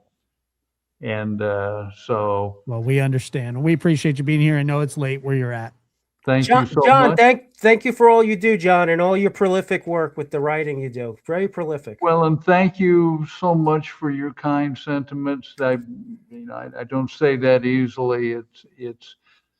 Um, it did touch me. So, and I want to say good night to Chris and good night to Gary and good night to everybody. All take care. Have a good All right. night. Good night. Take care. Thank you. Gotta All- love Lamb. What's that? Gotta love John Lamb. He's the best. All right, Joey. Yeah, let me go. Thank you guys. Thank you for Cool, all man. your hard work. All three of you. Great piano playing recently, Brucato. Very good piano pieces you've been playing. As one musician to another, great job. I know you Appreciate like the Tom Waits cover. That was very emotional. It was very powerful. Thank you. All right, take right. care of yourself. Thanks a lot, man. guys. Bye. All right, let me drop us to 3. I don't know why people give Joey a hard time. I think he's great. Because he I love gives you a I don't know Because he why gives- people give I've him a met- hard time. I think because he he's, gives you a hard time. Guy's I amazing. think Joey's great. I Yeah, love I know that. and he always has great questions. He's very smart, funny. I don't get what the problem is. I don't, There is no problem. Who says I there's a- mean, a lot of people. people get upset about sometimes when he calls in. He's very funny and he's got great shtick, So but here's the thing too. Like Ricardo and Joey H are New Yorkers, so they kind of they give it to each other, back and forth a bit, and it's entertaining to me. I think it's funny. All right, we'll take a couple more calls here. Somebody who sent me one of these nasty messages that I just love getting said that I was a stupid Yankee. You? Yes. It's better than being a Met. That's true. I was a Oh, stupid Oh, Yankee. are you kidding Linda, me? go ahead, Linda. Linda. Oh my gosh! Finally. Oh, Linda from Surprise, Arizona. Yeah. I'm. There was a lady on earlier who's from North Carolina, and I'm originally from North Carolina. So, anyway, and I have a couple questions. Well, I actually have several questions for Chris, and one of them is: have you ever lived in North Carolina, Chris? Yes, ma'am. I was born in Jacksonville, Onslow Oh, okay, that's what I thought because you said the word doggone. County. Yeah, but I was a baby though. But I did live there for 1 year when I was 8. Oh, okay. All right. I thought you did, but when you said the word doggone, I don't know, and that must have just been ingrained into you or something, but that gave it a clue, gave me a Don't drink the clue. water at Camp Pendleton. Oh, yeah. Yeah. Okay. That's good advice. Anyway, Chris, I do have a couple, since John is gone, I was going to have him weigh in too. And by the way, I'm so sorry he left early, and maybe someone can pass it on to him that I'm so sorry for his loss. I know how that is, as I lost my husband, everyone knows, 11 years ago, and it doesn't get any is easier, and it's like it happened yesterday. So I feel so bad for him, and just make sure he knows I'm very sorry for his loss. But anyway, Chris, you said you thought it was a murder for hire for Nancy Guthrie. Now, who do you think? I don't know how much you can elaborate on this, but who do you think it would have been? Would it have been family or someone close to her? It would have been somebody close to her. That's what I thought. And do you think the last person who saw her would be the greatest suspect? He would be the one you would start with. Start with. But isn't the person who isn't it statistically, I don't know about that, but statistically, the last person who saw them is a greater, statistically is greater that they may have been involved. Yeah, yes, and that's why you want to you want to stay there until an investigator's job is to take them off the plate. So in this case, there's only really one person you need to take off the plate right away, and that's who dropped her off. Right. Now, Okay, so that's the person you start with, and that's who you stay with right? until you say, okay, I'm satisfied they're not involved. Now, didn't um A and T, I won't say their full name, but everybody will know who it is. Move away in May. I don't know. I know that there was a neighbor interview today. I heard that on, can I mention the channel, Josh? Yeah. On JLR. She said that she has not seen them in quite some time. Well, I looked up it on Wikipedia and it says they moved away in May. Okay. So Yeah. I don't know how, Go ahead. that accurate that is, but anyway. Also, a couple just not on the subject ones, but I'm sorry, Josh. I know you wanted us to stay on the subject, but you owe me because last week I stayed on the line for 3 hours and then got disconnected. And your mods were great. They're wonderful because they tried so hard to get me back on line and weren't able to. And I was so frustrated because I know pardon? I had the link back up for you. I know you did. And Yes, you did. It was just for you only. Yes, yes, so you did. And it did say that for Linda only. And somehow I could not get back on. So I appreciate you and your Sorry about mods. that. Yeah, terrible. I'm sorry. Yeah, no, yeah. And I appreciate you and your mods so much and how hard you tried because I did say for Linda only. And several of your mods said this is for Linda and so forth. So I really appreciate that. But it was frustrating to sit there for 3 hours because I watch you every week and watch I'm sure. Chris's I know. show every week. So I was just disappointed. Anytime Dr. Gary's on, I want to talk to him too. And Yeah, we so Dr. understand. Gary, the motive, do you and then maybe Chris agrees with this, do you think the motive was money? Because they got tired, whoever maybe had been taking care of her, maybe got tired of that role and wanted money. Well, the most common motive in a elimination homicide is money. But the problem is, and this is usually how they get solved, is that mingled into the offense are indications of something personal.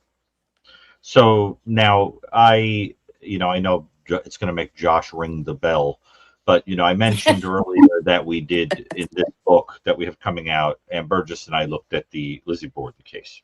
Now, the Lizzie Borden case would have been a domestic double homicide that was, in fact, an elimination murder, I'm convinced, where the point was to bump off the stepmother and the father to inherit a large amount of money and escape a situation that. What was that? What case was that? This Lizzie Borden case. Lizzie Borden, I agree. In America, there was no other way out if you didn't have a husband, and Lizzie didn't have a husband. And I'll give you a simple example of what pointed to the personal is that there was such excessive butchery. Okay, it was so excessive that people thought it had to be some kind of madman who did it. So, and facial injury to the father, for example.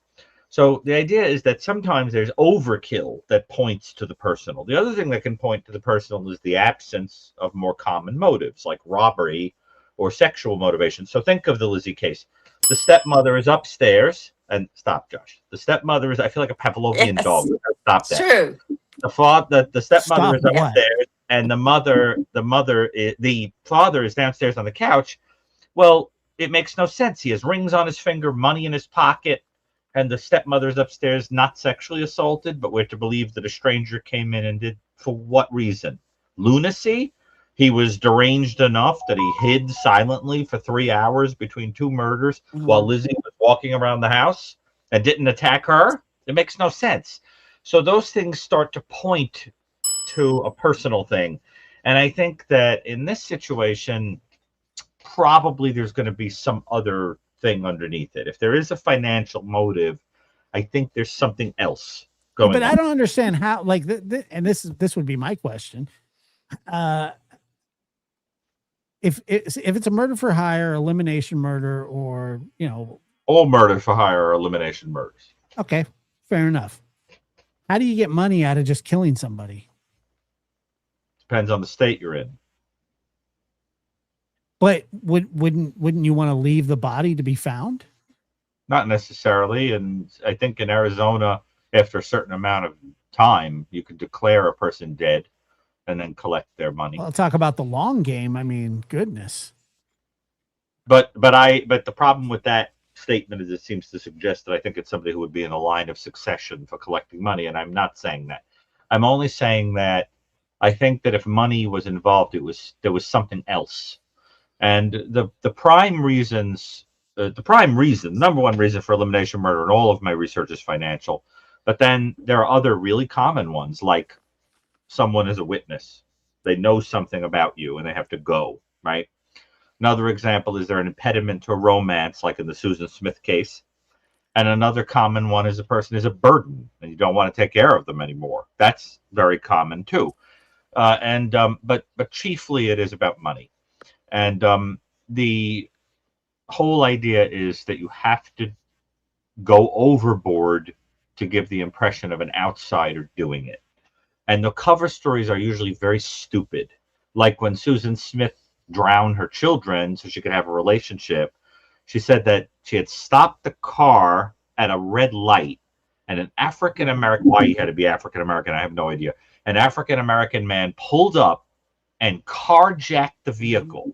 So what are we to believe? He gets out of his own car or runs out of the woods or something, hijacks her and goes off with the kids, right?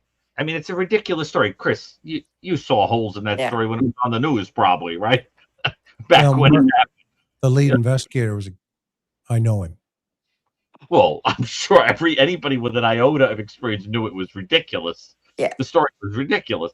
Well, elimination murders tend to have silly stories. Yeah, and that started a lot of crap in the city, by the way, because of that. Yes. And by the way, who didn't they leave? Who didn't they leave? Right. Who did they? They left the mother alive. No. They left, yeah.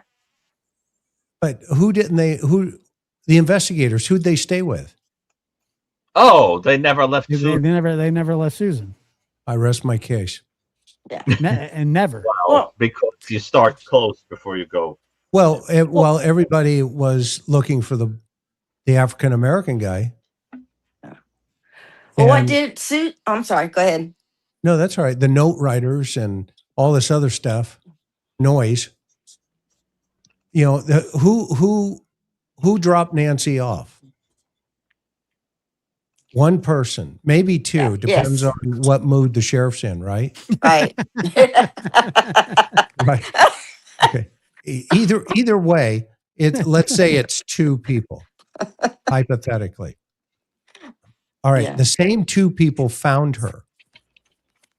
Don't forget that. Yeah. So the same two people also started the narrative. That's true. The same two people have gone silent. The same two people's houses have been searched. The same two people's car was impounded. The same two people have not made a public statement about anything. One of the two people read a prepared letter, while the same two people got a text message from an unknown stranger in Hawthorne, California. And the same two people were not allowed to talk about for some reason. If I was the lead investigator, I want to know about those same two people a lot. I want to know a lot of information about those same two people. And You know what did? I'm sorry. Go ahead, young No, lady. I was going to say, yeah, I agree. I totally agree with you. I was going to say too, Dr. Gary, about the Susan Smith thing, that light that she stopped at, that she said she was at a stoplight. They said that it was synchronized for the intersection or whatever it was synchronized. So there's no way she would have been stopped at that light. So that was one of the things that did her in too. And Lizzie Borden, I've read every book on her, Dr. Gary, that I can possibly read, and you're exactly right. She had to make sure she killed the stepmother first because That's of the inheritance. correct. Because otherwise her and her relatives could have gotten the inheritance. That's right, because the idea was that if the father died first, all Right. of the money would have passed to the stepmother, and then her being killed would have placed all the money in the hands of the relatives of the stepmother. If Right, the exactly. stepmother died first, the money stayed with the father, and then if the father died, the money went to Lizzie and her sister, Abby. Right. You understand? So Yes. it was not Abby, Emma. So the Yeah. idea that was very, very clear that Right. the person who did it knew the line of succession, and it was all done on purpose, and that's why there had to be so many hours between them, because it had to be crystal Right. clear from a coroner's perspective who died first. Right. It would make no sense for someone to hide in the house for that long and then Oh, come back and kill the other person. and Bridget is outside washing the windows and doesn't see anybody Right. in or out. Give me a break. Yeah, that's stupid. But So- also, Chris, oh, I'm sorry, go ahead. No, I'm just saying. I think Yeah. where your mind is going is very interesting, because what you're suggesting is that if this were an elimination murder, that there probably are going to be aspects of the story that just don't pass the smell test, like every other elimination murder. Right. Okay, so what doesn't pass the smell test for you? What do you mean? What doesn't pass the smell What test? what is it with, in this with Guthrie Tomas? case? If you think the Guthrie thing is elimination murder where there's some faking of an outsider coming in, what doesn't smell right to you? Let's see how much you've learned from Chris. What doesn't smell right about this, in your opinion? Well, the fact that what doesn't smell right? Well, the fact that a lot of things that her door was left open, and some of it I think was staged, maybe to make it look like it was an intruder or was a burglary. But I agree with everything Chris says. I think and I think it, like you said, it's an elimination because they got tired of taking care of her, and wanted to not have that that have to do that anymore. And oh, I'm sorry, my cat just jumped on me. Well, you're a very empathic person, and I'm always very interested in the opinions of empathic people, because they have a proclivity to be very good at feeling out things just by looking at them. Empathy is a very powerful tool, and it can make people extraordinarily capable of imagining why something happened in a unique way. And I like that about you. Well, I thought from the beginning it was them. From Well, the very beginning. Short. I am not saying it, but however, the point Yeah. that Chris has made, if you listen to him, the Yes. point that Chris has made from the beginning that I think gets lost in the sauce, but is very, very important if you're thinking logically in like a syllogism, right? Is Mhm. that like where you kind of say, like, what is corroborated and what isn't? Okay. And the problem is, if you take off the table things that cannot be independently verified, you cannot get past Nancy Guthrie going to her daughter's house. Everything from that point on is based on faith. There's not one iota, to my understanding, not an iota, except that her blood is on the porch. There's nothing to corroborate anything. Chris, am I correct? You're right on. Not Yeah. a jot. Now, you take that as you wish. I'm not making any interpretation of that, Mhm. except that just from a logical perspective, you can't get her past there. That's And true. And that is why one of the things we said from the beginning was you can't even technically prove that that blood was from her being at that spot because you can't account for her getting there. Now that's a stretch, but I'm just trying to say that if you were being super logical, you wouldn't be able to take off the table completely that there was some staging. Now I think I've become convinced she was there because the trail leads right up to where a car would have taken her. And I didn't know that until Chris mentioned that. That really, when Chris mentioned about the blood leading outside the house, I didn't realize that, and that made a whole new perspective for me. Goes right up That to where the car would have picked her up. Right. right, Right. yeah, Well- So and you don't carry one person doesn't carry a person like that and then throw her into Right. a vehicle and drive off. I mean, chances are you got a couple of people here. And so I just think that point of Chris's, it gets gobbled up, but it's very important because if you think like first principles, first corroborate every fact hmm and don't count it unless it has corroborating evidence. If you right. just go down to what could be corroborated, the story becomes very interesting. And then and add the principle Right. of what you don't see is what you see. Meaning what's been left out in the conversation Whatever. through this whole investigation. I mean, what's been left out? You always stay with the last person who Right. saw the person alive until you can Right. say a surety. It's your responsibility as an investigator to 1,000%, not 100%, 1,000% to Yeah. say this person did not do this crime. That that's what your job is as an investigator. Now, what does that mean? It not only means you're looking for, evidence of, exculpatory evidence to get them out of the circle, but you want to do that as quickly as possible. I mean, within the first 48 hours, you want people out of the circle completely so that you can move on to those people that belong in the circle. So here's a question for the internet.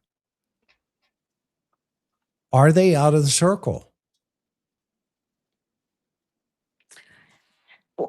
How about the guy who was at the messing with the ring camera? Right. Well, Well, we don't even know who that person is. Yeah, yet. we have no idea. And was that staged to make it look like it was someone else? Well, Chris, Correct. the answer to your question is no. And the reason is because, like I said earlier, Nanos has walked back his statement of they're not suspects or the family's been cleared to, we can't clear anybody because what happens when you clear or something along those lines, when you clear somebody, you rule them out, but something could come up along down the line where you rule them back in, which is a fancy way of saying nobody's ruled out. And, that's really the long and short of that. Well, what are you ruling them out from when you impound a car and search it for evidence? You're ruling them out from involvement in the disappearance. Then what is the evidence that put them into that thought process? He was he or Last one. she or they were the last ones with To see. Nancy. Yeah. But that's not why you impound a car. I agree with that. So, okay, why then did they Because you impound? suspect something, or you Then- have probable cause, or You And- have to and that- impound the car if they're the last ones to see her. no, Not you don't. necessarily. Well, yeah, but you got to find, if you have to eliminate them, then you have to eliminate anything that was involved. And if Nancy was in the car, they have to maybe check for blood. Was there blood in the car? Right. And you can do that within probably 4 hours. But they had the car for a long time, didn't they? Well, they had to reassemble it. Oh, And it was over okay. 40 days, I think 41 Okay. days. Yeah, I knew they had it a long time. Wow. Okay, Well, but Okay. so we go back to, well, here's a question to the world, the internet. Okay, how'd they get in the house? How did the family get in the house? The reporting parties. And by the way, I'm not saying though that They'd have to have a key. well, that's why I'm asking the question. Right. All right. So Yeah. what door did they go in? Well, if I don't know how many doors she has, though. I mean, she has sliding doors in the back of the house, which they say sometimes she would leave open for night air or something, I think. And and maybe she sat on the patio and wrote in her journal. And who provided all that information? I don't know. I just read it. I don't know who it came from. Yes, ma'am. Yeah. Well, it would have had to come from the reporting parties because the deputy wouldn't have known. She said, Oh, that's true. That's true. Yeah. Well, So, unless Savannah said knew her habits. I don't know. But so Savannah was in New York, so it came from the family. Is that what you're yeah, saying? yeah, the other family members. Okay. So how do we get the family out of the circle? Well, process of elimination by impounding the car, seeing if there's blood or something inside the car. Okay. DNA inside. Well, of course, I don't know if they're inside the house all the time. It would be hard to eliminate them by DNA because their DNA is going to be everywhere. So, Have people been known not to tell the truth who have committed crimes? well, sure. So how do you determine that? To determine what if that's the truth. Yeah. Well, if they're lying. Yes, ma'am. Well, the fact that they left in May is to me like the maybe feeling guilt. Everything will come full circle. And that's why I believe in the very beginning, there were a lot of mistakes made. Right. Where not only did Nanos he's ridiculous. They, his record, he has a terrible record. I mean, awesome. he almost beat someone to death with a flashlight. Yes. And so we're to believe him, right? Yeah, I wouldn't believe anything he says. There you go. I'm on your team 1,000%. Not two one car thing. deals getting it going at it right here on this one. I'm surprised they haven't voted him out of office. Well, hopefully they'll do the right thing. Yeah. It's a hard thing to do, but hopefully Right. they're working on it. I mean, that man is ridiculous. I don't want to keep. I mean, I know you've got other callers, but I do have one last little question for Dr. Go ahead. Gary, if you don't mind, Dr. Gary, me asking this. What Just month be were you? careful there, I'm getting sleepy. More Okay. No, Not it's an easy right. question. It's an easy question. What month were you born in? March. Almost. I have a son that's your age, but he was born in April. And if you were born close to April 19th, I was going to see if I could adopt you and then claim I have twins. Just when he was born, they rolled him over and told his mother he had twins. Also, just to leave, I know this is a deep subject, so just to leave a little levity, I have a one-liner joke for you. Why did the Scarecrow get an award? Why? Because he was outstanding in his field. Okay. Linda, thank you so much. Okay, thank you. Have You a guys good have a nice night. Bye. All right. We're gonna take two more calls and then we'll that is a standing in his field. that is a you. That was a joke. Gary joke if I've Yes, ever big heard time. of this. I right, think let's- it's actually very funny. It was good. Two more. All right, let's do two more. Jennifer, go ahead. Where are you calling from? Hi, I'm calling from Northern Illinois. Northern Illinois. Can we? Yeah, I'm about 10 miles from Clinton, Wisconsin. All right. What's your question? Okay, so my question is for whoever wants to answer it, but I think Chris is probably the one I hope to hear from. This But, question's for you, Chris. as far as Nanos and the Attorney General and what is going on with that, once the Attorney General makes their decision, whatever their decision is, how is the decision going to affect the rest of this case and going forward? That is a great question. And so the domino effect will be the Board of Supervisors at that point, if he's indicted, the Board of Supervisors is now in a position to appoint a replacement. So, because at that point, he's facing felony charges of perjury in this particular case. Remember, they sent the case over to the AG's office to put it before a grand jury on perjury charges. And that was his falsification of his resume, where he said he had never done anything wrong while he was in El Paso, Texas. Well, obviously that's not the case. And so if in fact the AG follows through, which I hope they will, or she will, if that happens, then it comes back to the Board of Supervisors to make a determination to remove him and appoint an interim sheriff to run the department. What will happen in the department is all of his minions will leave because it's a political appointment, theoretically. If, basically you're running CID and you had to change your name because of things you've done wrong. It's just kind of this, now that, we're here on the lab, all the rats will start to run and they'll leave. Now, the good news in that is once this case is solved, Nancy's case, right now the defense has Chris Nanos at the top of the witness list for their defendant.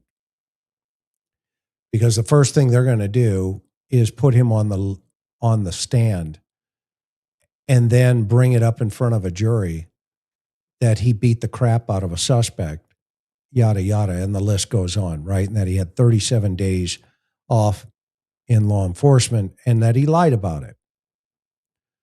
That's if he's still there. So it's Chris Nanos's advantage right now to delay this investigation as much as possible because he doesn't want that day and that reckoning. It's to Nancy's advantage and the investigators at hand who are on the ground to get rid of him. And that's why Aaron Cross from the union is working so hard to get the public to know what they have been dealing with in that department. Chris, Cross's Facebook, his profile picture is him holding up a sign like he's standing out on the side of the road that says deputies don't want nanos. Well, right. And so you have this, you have to understand, for our caller here, you have to understand the power of, when the troops give you a vote of no confidence. To a leader, that's basically pulling the plug on the love boat and you're going down. Because the crew has said, well, we're no longer going to, give desserts to the passengers. All right. And so it's really in my experience. And by the way, I was also in my time, I was also the chairman of our Police Officers Association. I was on our board of directors for 13 years. It was really a really bad decision that I made, to be honest with you, in my career, because I was constantly in the line of fire from the administrators. I passed up promotion twice because I did not want to be in the company of those that were above me. And so I just made it to middle management. I didn't make it to senior management by choice. But that said, I would sit in all those meetings as the chairman of the association with the captains, the lieutenants, the chief, and all the hoo-haws. Okay? Which, you know, I was basically sitting there with them and having to get paid, as John will tell you, combat pay. And, when you're at that level, the department becomes the street. And because you're out of touch with the street, what's going on down at the bottom. And so they turn the internal affairs on the department. And that's where you get a situation where just most recently, a couple of weeks ago, you have a detective who said, no, I'm not writing a search warrant without probable cause. And that guy, if you can read it in the newspaper at Pima County, they suspended him for not following an unlawful order. That guy did the right thing. And he got suspended for it. And this happens a lot in law enforcement agencies, not all the time, but just like I said early on in the Nancy Guthrie case, the FBI and Nanos are going to go at it. And I use the analogy of two trains leaving the station. And anybody can go back 6 months and watch the show I did where I talked about the two trains leaving the station. I knew from day one, the moment I did not see and how they handled the FBI when they were standing at the podium, we're in for a Donnybrook here. There had to be something behind the scenes. And lo and behold, all this other stuff started coming out and, whatever. I got that one right, that piece of the puzzle. I hope I'm wrong about the other pieces of the puzzle. My gut tells me at this point, I'm not leaving right now the first couple of, 48 hours. Because there is something there. I can't put my finger on it right now. We don't have the information, but something is there. I can assure you something is there. You just don't say, okay, thanks for reporting your mother missing. We're impounding your car. And we're searching your house at 10 o'clock at night. That's a great point. There's something there. And what that is, I don't know. I'm just going by my experience, my training, my, everything. And here's the funny part about it. And I said this the other night. And I hope I'm answering your question. And I apologize. Oh, you are. I apologize for the long answer. We appreciate your patience with me. It's okay. Great answer. With this idea of when they impounded the car and searched it. Again, this cannot be overlooked. It is a minutia piece of the puzzle. It is always that one piece where you get a 3,000 piece puzzle and doggone it, that one in the middle is missing. And you go, where is that piece? I've looked all over the floor. I've looked everywhere. Where's that one piece? Okay. And it's in the search warrant receipt. In this case, when they searched that car and whoever made the decision, and I can assure you it was not the lead investigator, it was an administrator who said, give the car back. My gut tells me they got a phone call from an attorney. And that attorney said, my client wants their car. And so they gave them the car back. But you know what else they gave them? Was everything they found in that car on a piece of paper from a search warrant. They handed it right back. And I use the analogy of Barry Morphew getting Suzanne's bones. Remember, they went to court to fight for Suzanne's remains. This is the guy who's in custody and charged with killing his wife. And the rules were, well, he's also next to kin. Give him the body that was released from the coroner's office. Now, they got around it, but he went to fight for it. Barry Morphew did. And he argued, well, the daughters then should have her remains. Now, think about that. This guy uses a tranquilizer dart so much, with so many chemicals in that dart, to take the life of his sweet wife in his life. And now he gets the remains? Have we lost our minds? But that's the rules. And Great rule. right. And so what did the DA do? They declared the remains evidence. And they put them into, I believe they're still in evidence. I hope they are. I'm pretty sure that they are. I think that's the last that I heard as well. But they had go ahead. No, it was a brilliant move, to be honest. Right. And so, but in this case, you pull all of the telemetrics data out of that car. You pull any evidence you may have found in that car. Let's say there's other evidence in that car, and you put it on a receipt, and you leave that receipt and turn it back to the reporting parties. What if there's incriminating evidence on those receipts? Now you have just prepared the defense before anything ever occurs. Could that be why Nano stands in front of the microphone and goes, well, maybe we just don't have enough right now? Could that be a reason? I don't know. That's speculation. It wouldn't surprise me in the long run. Because all of this other stuff now, the stuff in the house, guess what you did? You left a receipt. You took pictures, you took photographs, you ran an alternate light source, and you come across something that you feel could be suspicious, you write it on a receipt and you leave it at the residence. And now that person at the residence gets that receipt when you left as a detective or an investigator, and they read everything that you have,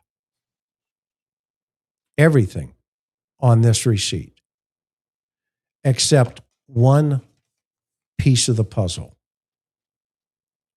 And that's all the data they downloaded on the phones. They don't get that. Well, Jennifer, thank you so much for your call. And Chris, thank you for your detailed answer. I enjoyed listening to that because I didn't know how that worked either. Thank you so much for taking my call. Of course. And thank you, Jennifer. Right. Bye-bye. All right, we're going to take one more call. We're going to go with Connie to end the show. Connie, go ahead. How are you?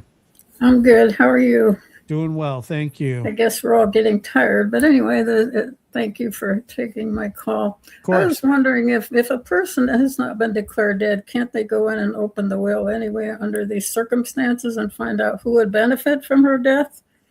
And because one of the things I'm wondering is if Annie's foundation is in the will, because somebody mentioned before they thought that perhaps Nancy used to go to fundraisers that were held and so forth for the nonprofit, and that she supported her daughter in these things. I don't know how true that is. And, maybe she, I don't know how involved she was, but maybe there was a mentee of Annie's or something that befriended Nancy or the other way around. And I wonder if, that person, had tried to start a whole new life, and maybe, Nancy, felt good about her and whatnot. And it also, there's two more things. They said it was a family dinner, but how do they know if somebody other than a family member was there? Sometimes at a birthday celebration, you not only have family, but close friends of the family to attend the party. What if there was a mentee or somebody from the foundation at the party that night that they suspect? I don't know. And the other point is, it's my opinion that she's been cremated, and they know that, and therefore there's no body to go after. Yeah, well, we talked about that a little bit at the beginning, where you know, we were speculating if there were evidence that they have that would suggest that they're not looking for a body anymore, and I guess Right. I guess that's possible. As for the will, I think, you know, I'm not 100% sure, but I mean, I have done some research about it, but I think that what it is that you'd have to get a court order where she is declared deceased. And you'd have to go through the court for it. And I just don't know if a court would be willing to do that right now with an ongoing investigation. So, but it would be malpractice if they weren't looking at a financial aspect and going through the will, or going through, you know, money transactions or things like that. It would be nuts if they weren't doing that. You know, and that's like just my myself, opinion. for example, I've given my son a copy of my will, and you know, he would have that in addition to the court or whatever, and maybe, you know, Savannah has a copy of her mother's will. Who knows? You know, maybe they sat down and worked all that out, and they wouldn't have to go through the court or the lawyer to know what's in that will. That's true. That's a good point. Yep. Yeah, no, I would agree, but it's just so hard to know until there's a motive. And so, I mean, I don't know. Anything to add, Dr. Gary? Well, I think we've pretty much covered the gamut of it. Do you have any other questions, Connie? It's nice to hear your voice, by the way. How's your writing? Yes, I'm writing. How's it going? Not too bad. I'm still working on the big priority in the next couple of weeks is to finish the movie scripts that I'm working on.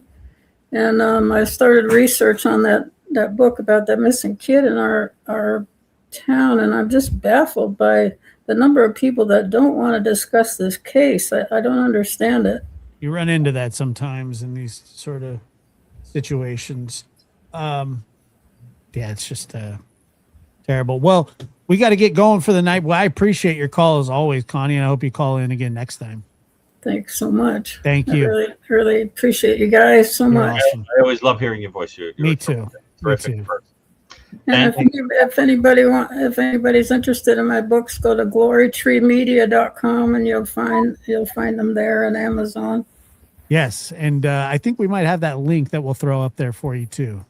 Okay, thank you. Thank you. Appreciate you. Take care. All right, let's see here. The guy with the two backpacks putting over the fence, was it packed like the porch guy's backpack? I remember seeing this. I think they came up. Also, the white Kia Soul was on camera. It was in the background, parked at the house behind the tall man putting the backpack over the fence. I remember seeing that. That was some time ago. It's an interesting thought. I'm from Colorado, state of two funeral homes who hid bodies for years. They buried the buried with nature phrase was mentioned similarly with that. It's an interesting thought. Occam's razor is always the first rule, then work your way to more complex ones. If Dr. Gary was here, I'm sure he would tell us the Sherlock Holmes quote that he loves so much. And but Chris, here's a question really quick. How long was the blood there in your opinion? I don't know. It was fresh within, a very short amount of time. It hadn't been there long. No, you would think that it would probably from the night before. I mean, well, I don't know. I need more pictures. Yeah. Okay. So let's see here. In my opinion, the flower pots Porsche guy, the walk down the driveway, and the useless interview with Hoda, and family telling KL at to talk about Nancy Scream's cover up. I don't think that way, but look, you're not the only person that feels that way. So I don't think it's, I think it's cognitive dissonance right now. And I'm not saying, look, I mean, the reality of this whole thing, and it is the reality of this whole case comes from one narrative. That's the bottom line here. no, you're completely right about that. That's that. It reminds me of the Summerwells case when TBI says, look, if we develop any theories or any suspects, we'll let you know. Guess what? They haven't let us know anything. And if you add on top of that the idea, Karen asked me this today. We were driving, and the question was, what about the sheriff? Where's the sheriff? I said, the sheriff already told us where he's at. And what did the sheriff say in the press conference? What was the first thing he said? When he's looking at his phone. I don't remember. I want to make sure I get the family talking points, and I'm not very good with a script. Now, why in the heck would you start a press conference of an 84-year-old woman who was reported missing by the family and say you have talking points for them that apparently is in script form? Why is this getting overlooked? I mean, that's a great point. You know, I forgot all about that, but I remember it now. Anybody can go back and watch it. And he starts the press conference. He's reading from his phone. And he goes, I just want to make sure I get the talking points correct. Yeah, I remember. Remember? Can you I do now. You have it? Well, never mind. We're getting late. It's getting late. We were getting late. Anybody can go watch it. Nobody has said to the sheriff, what are the family talking points? And what is the script? Does the public not need to know those things right now, Sheriff? Because after all, everybody's been cleared.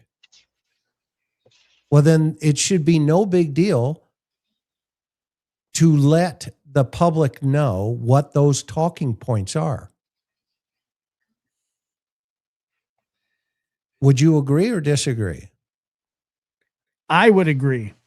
Then people can't, then I guess when people say, well, you know, Chris is on, you know, he won't let go of this and that. It's not that I won't let go. I want to know what the talking points are. The sheriff brought it up in a public forum at a public press conference about the disappearance of 84-year-old Nancy Guthrie. I didn't bring it up. He did. I'm just asking the question, which the public should do and journalists should do. So I'm applying my experience as, you know, a person that still works homicides. I want to know, Sheriff, what are the talking points that the family gave you, that you wanted to make sure you didn't screw them up? Evident of the fact that you mentioned it. Okay, what are they? Does one of them say, there's back door was propped open with a pot? Does another one say mom leaves her doors open? Does another one say what?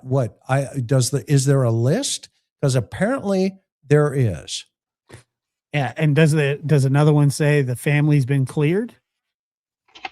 Apparently, that would be look. If I was that would be a good talking point. If the sheriff would take talking points from me if I was in that situation. If anybody goes out and I think the next move, I told Karen the next move, they're going to start saying, well, we're just going to go ahead and start suing people. Who? The family will. That will be the next move from the public relations firm.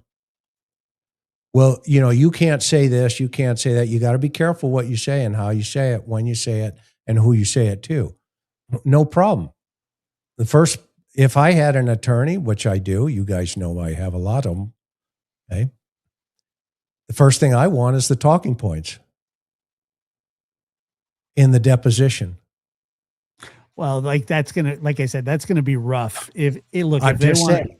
I know. I'm just saying that, like, if that would open up, that would open up such a can. Let me read this really quick.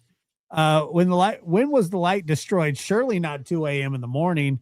Run the risk of waking up neighbors or Nancy. It seems like an inside job. I mean, yeah, if they're smashing lights that late at night, it would be. Although, from what I hear, that these things are spaced apart pretty well, but it would be very loud to do something like that, especially if there was a dog out in the yard.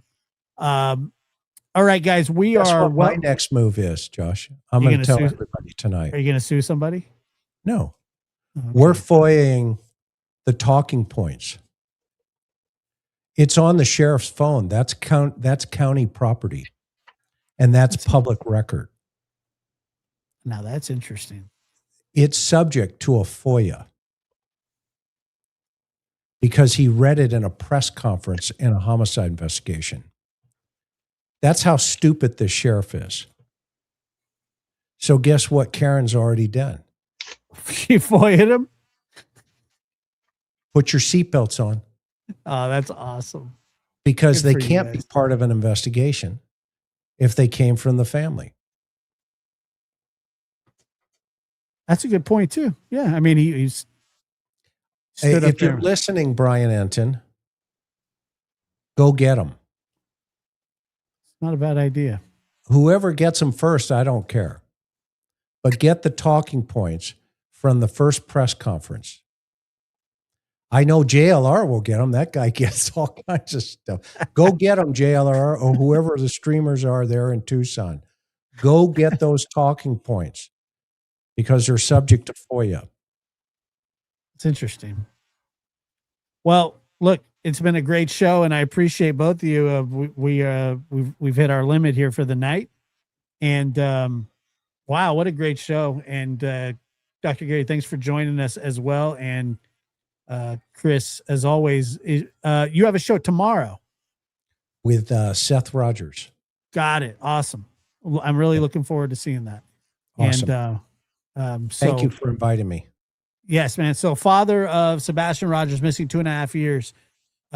So and I'm really sure Chris Proudfoot will be watching. So yeah, good for him. Good for him. The stepdad and mom. He's a great hoping guy. Everybody's in the chat.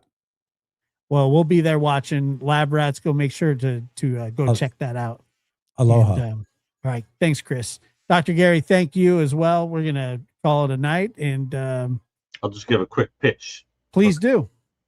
So thank you to everybody who continues to read The New Evil. Thank you to those who have been buying signed copies of The New Evil. I actually thought I was not going to have more, but I was able to figure out where I can get like another 8 or 9. I have to look at the number, so they are available. If people are interested, I sign them, inscribe them how you want, do an original drawing if you want, and send them out. Just takes a little while to get the copy here and then do all that work. I've got a backlog of them.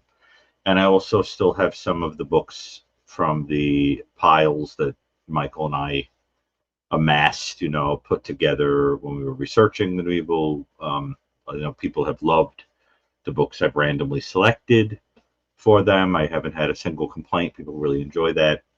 I started, I've started saving the coffee tips from my piano page, with the idea being that it'll be like a little nest egg for CrimeCon, because with CrimeCon is a pricey ticket, and then the flight, and then the travel to and from the airport, and the meals, and the hotel, and everything else. So I just sort of thinking of it like, if people sort of extend themselves with tips and so forth, then it only seems fair to give back by making an appearance. And I think people, I get a lot of requests from people, so that's how I see it. Like, that would be a beautiful thing, to be able to go, sort of powered by people that are fans in that way. So, but please, if you're interested, you can write me at drgarybrucato@gmail.com, DrGaryBrucato, about how you can get a copy of the New Evil signed. But in the meantime, please listen to the piano page, and much more importantly, whenever we have conversations like we had tonight, always remember that at the center of this big puzzle that we're all sort of picking at and everything is a victim, is a 84-year-old defenseless woman who could barely ambulate, who was just plucked out of the world by somebody's cruelty, or need, or whatever it is, fantasy, who knows. That is just something that is very easy to forget. The people left when someone's gone.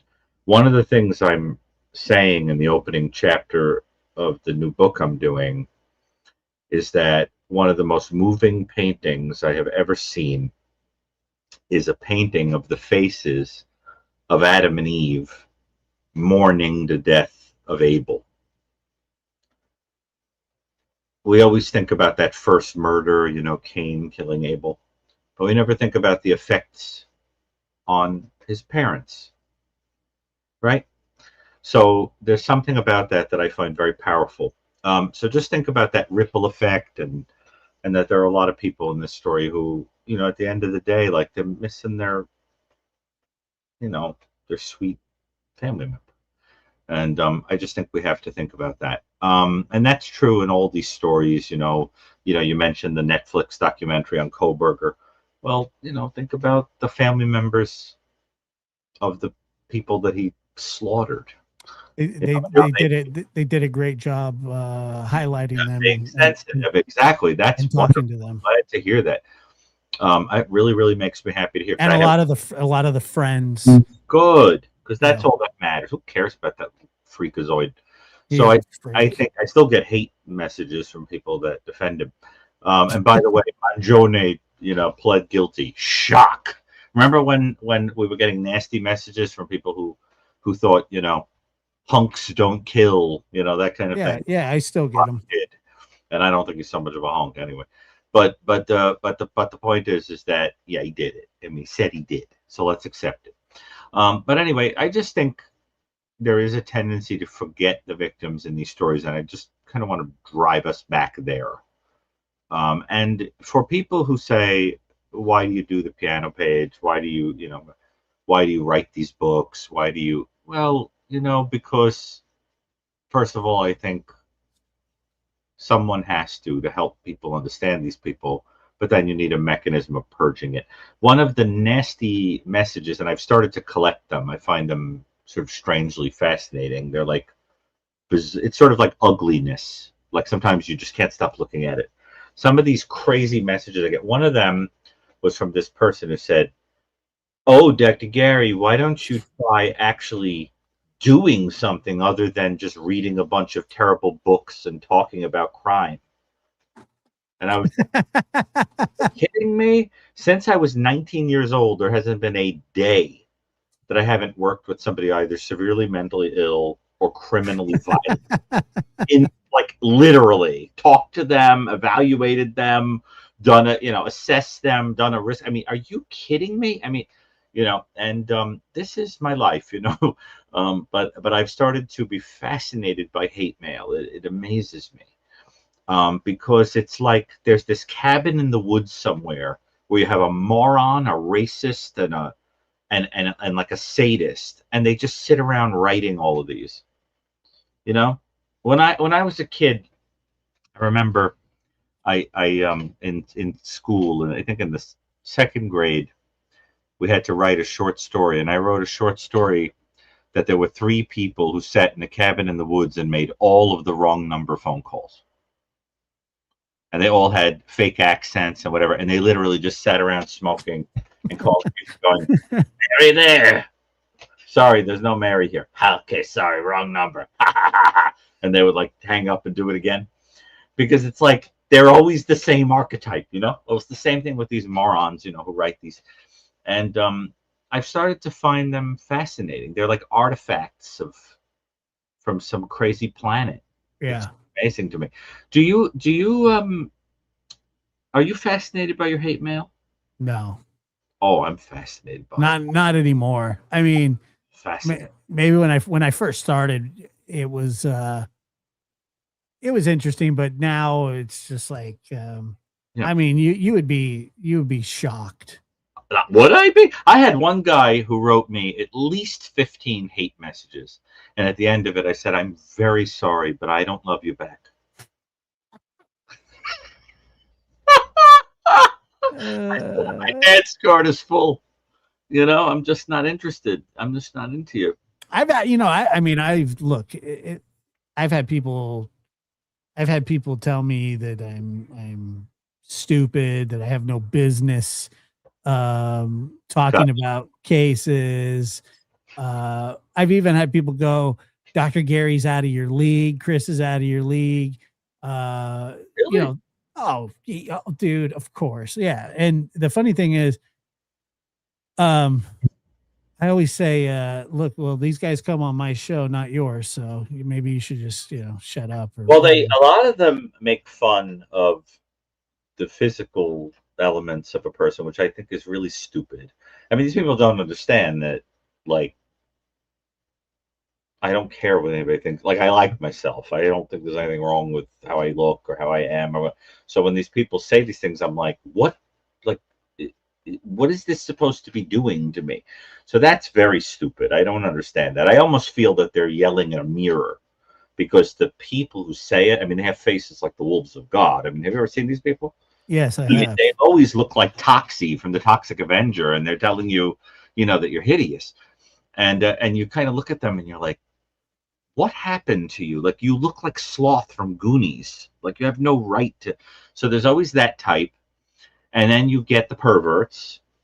And then when you reject them, they hate you. There's that type, right? Sorry, I'll try not to email you so much. Right. And then you get the ones who make outrageous requests and get offended when you can't oblige. Like, I've gotten messages like, is there any particular reason why I can't fly in from, whatever state and just meet you, like, on the steps of where you work? Like, I just want to talk to you.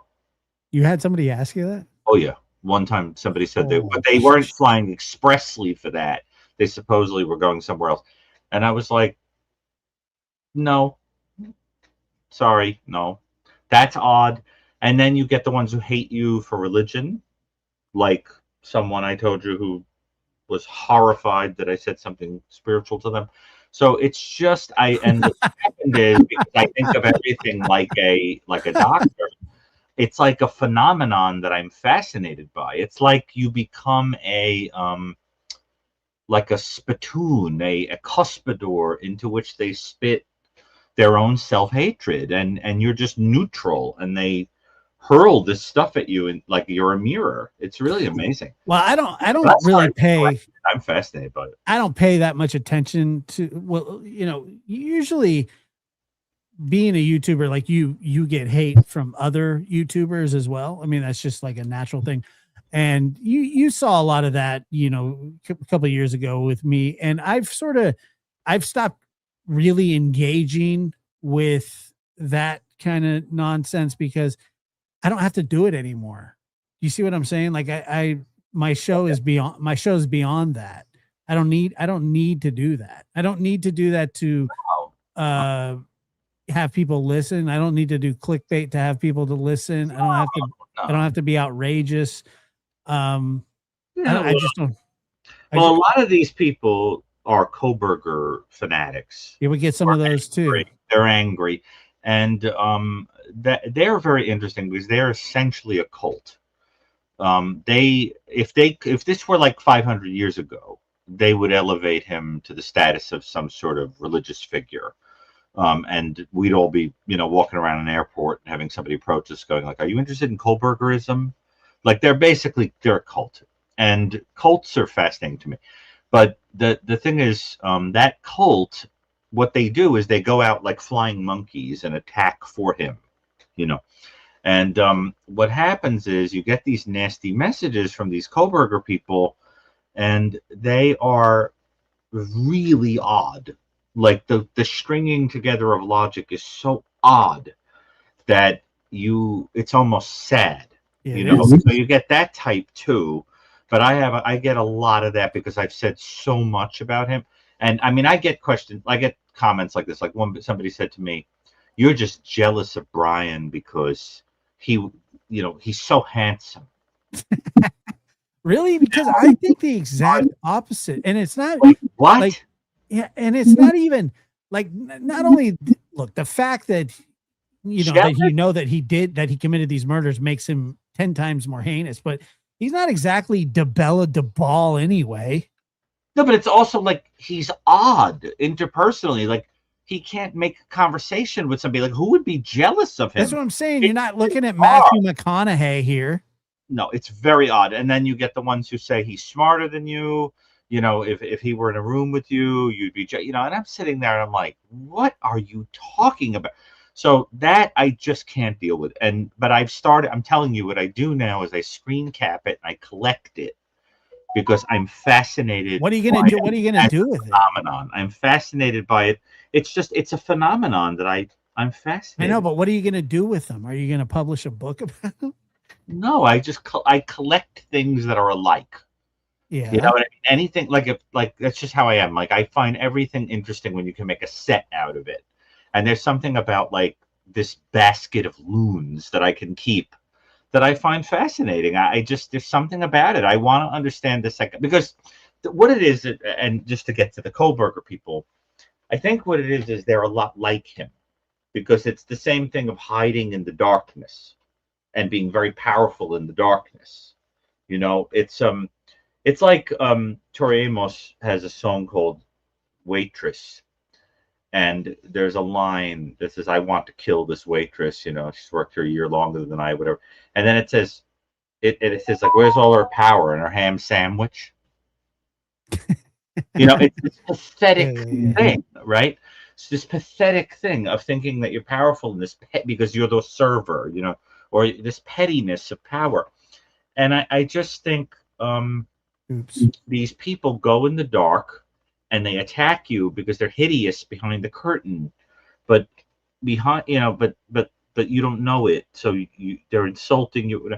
And it just gives them a sense of power. It's really sad. You just want to be like, come out from there, come out. And that these are all going to be people just like him. Yeah, I mean, I used to. I wouldn't say I think I've told you this before, but like I would like stuff like this. I would get. You suck, Josh, trying to twist things just like the rest of them. Keep them too. No, I don't keep them. I would just like, what is this? I don't keep them. I have some that were left, but I don't actually do them anymore. I've deleted most of them, but I used to do a segment about them where I would take the meanest ones because I thought they were funny. They're always very funny. That was like 2 or 3 years ago. Well, I don't know. I just think the things people say are really. I had somebody tell me when I first grew my beard. Somebody said, "Listen, Santa Claus." Like they called me Santa. Like, are you kidding me? Like, what commonality do I have with Santa Claus? Like whiteness of a beard. Like, this is so because this is the kind of person who like you would do an IQ test with them and be like, how are a ball and an orange alike? and they might say, you could throw them both at somebody. Like instead of understanding like they're just both round, like the comparison is so weird, right? So, but anyway, it's a fascinating thing, and I guess what I'm trying to say is like this is a phenomenon I wish somebody would study. It's the thing of falling in love with criminals and falling in love with people who've been near criminals, right? I personally believe the hybristophilia should be extended to people who work with criminals, because there are people who become fascinated with you for that reason, right? Well, There's that, you know. And the other thing, though, Dr. Gary, is that, you know, and this kind of goes into, you know, the thought of new evil, but the emergence of microblogging, and then, and then you have, so basically anybody and everybody that has a cell phone can put their voice out there to the world. Now, whether the world watches it or not is up to them, but it's out there. So you get these, you can get incredibly smart people that do a show or a podcast or whatever, and they don't need they don't need a radio job or anything like that. And then you get these incredibly dull dolts that are boring and conspiratorial and accusatory and rude and gross and then, you know, birds of a feather start flocking together. Nerds of a feather, you mean? Yeah, those two. Nerds of a feather. Nerds of a feather. So what happens is, you know, now that there's this emergence of people that, and that's the other thing too. And sometimes the crazier you are, or the more conspiratorial, look, there's a section for everybody.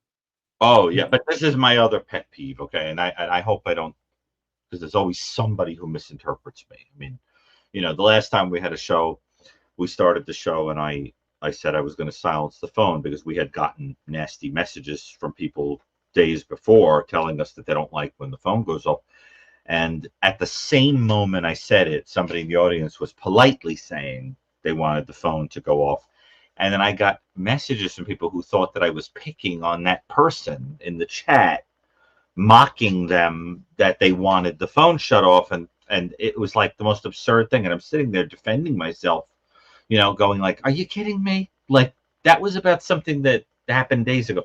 So I don't like being misinterpreted, but because I'm not a cruel person and I don't like when I'm misinterpreted, but because I go out of my way, you know, to be nice to people. But I think the other type that you get, this other pet peeve I have, is people who think that all opinions are equal. So the opinion of a seasoned professional who's done something for decades is equal to the opinion of a person sitting in an armchair eating bonbons in their basement with a tatty copy of a John Douglas book on their lap. They know as much, right? So what happens is you go on a national program and you have an opinion, and then they'll go, well, my opinion is just as fair as yours. No, it isn't. Opinions are not equal. I'm not even talking about me. I'm talking about other experts. Opinions of experts are different than opinions of people who have no experience. You understand? Of course. I don't knock on the door of a Michelin-rated restaurant and go, come here, Pierre. My opinion is you don't know how to cook you don't know how to prepare a lobster, sir. Let me tell you how to prepare a lobster. Pierre. And Pierre says, how do you know? I was trained at the Sorbonne. And I say, well, I read a book. I read a book. Yes, I read a book. I went to Barnes & Noble yesterday, and I read a book about crustaceans. And oh no, actually, to be like these people, I would say crustaceans wrong. I'd be like, I read a book about crustaceans, and I'm telling you, sir. And that's the equivalent. I'm telling you, and those opinions are not equal. And that bothers me because I watch professionals go on shows and get attacked by people who think that all opinions are equal. They are not equal. You're entitled to it. This is America. I respect a person's right to do it, but the opinions are not equal. One is an informed opinion, and the other one is an opinion coming out of one's sphincter. And those things are not equal. And an opinion that is coming out of a person's orifices is not equal. So I have a serious problem with that, and that it bothers me. It just bothers me. So that's another annoyance. And then you have another problem in 2026 that everyone feels equal. Everyone feels equal to be a star. That's also very annoying. All you got to do is make yourself a social media profile, make a fool of yourself, and you've got millions of fans. That also is annoying. So I guess the moral of the story is, Josh, that I have decided that I am sick and tired of living in an era of mediocrity. So what are you going to do about it? A person who says they're coming at 5 o'clock and shows up at 9 p.m. is mediocre, and it annoys me. So what are you going to do about it? There's nothing you can do about it. I am forced. I am a relic from a more sophisticated age who unfortunately has to live in this time, and I don't like it. I don't like the mediocrity. I don't like the low expectations. I don't like that everybody gets patted on the head in a Mr. Rogers way for just doing their homework and gets a gold star because they turned in crap that AI wrote. And I don't like that you can't mark papers with red pens because it offends people. And I don't like any of it. I just think we live in a strange time. Here, maybe you'll like this one. You don't understand Pro Burgers. It's not that we are fans. Oh, God help us. Ryan Koberger. We're simply calling out the investigation judicial missteps. Okay, that person, I don't mind that kind of person. That have set a That's dangerous, an intelligent way to say it. but like the evidence is overwhelming. So I don't mind a person who asks questions. I ask questions too. What I have a problem with is a person who treats it like a faith. You believe it or you're a fool. You know what I'm saying? Like that. Those things should not. The evidence is overwhelming. Right. And no, I do not identify the political way that is being said. I identify as an independent. I think there are idiots on both sides. I am middle of the road. I do not identify either way. I think that the point is that intelligent people understand that nothing is absolute. No group is completely right about anything. And Josh, I'm just saying there's something about the hate mail that falls into that problem I have with mediocrity generally. What era do you think you would be best suited for? Victorian era. Oh, dude, you wouldn't last a day. It's not true. It's true. Personality is Victorian. You would get a parasite from your weak stomach. Oh, that. Yeah, that's true. And then you would die like fast. But I'm telling you, the last era in which I would have made sense would probably be somewhere around the tail end of maybe the early Edwardian era. Around there. Other than that, I'm just saying, like you would look weird wearing like a burlap sack and. I wouldn't wear a burlap sack. I'd probably be very smartly dressed with a wax mustache and some dippity dude hair. I'd be very happy. I like the Victorian era. I'm not saying you don't like it. I probably could have enjoyed the 30s. Yeah, I was thinking I would like the post Civil War era, like riding horses and stuff. That'd have been cool. I mean, you could still do it, but I mean, it would have been I don't know. Somebody in the audience said that I'm a metrosexual. That well, kind of true. Huh? I don't think I'm a metrosexual. Well, I mean, with a wax mustache and joking.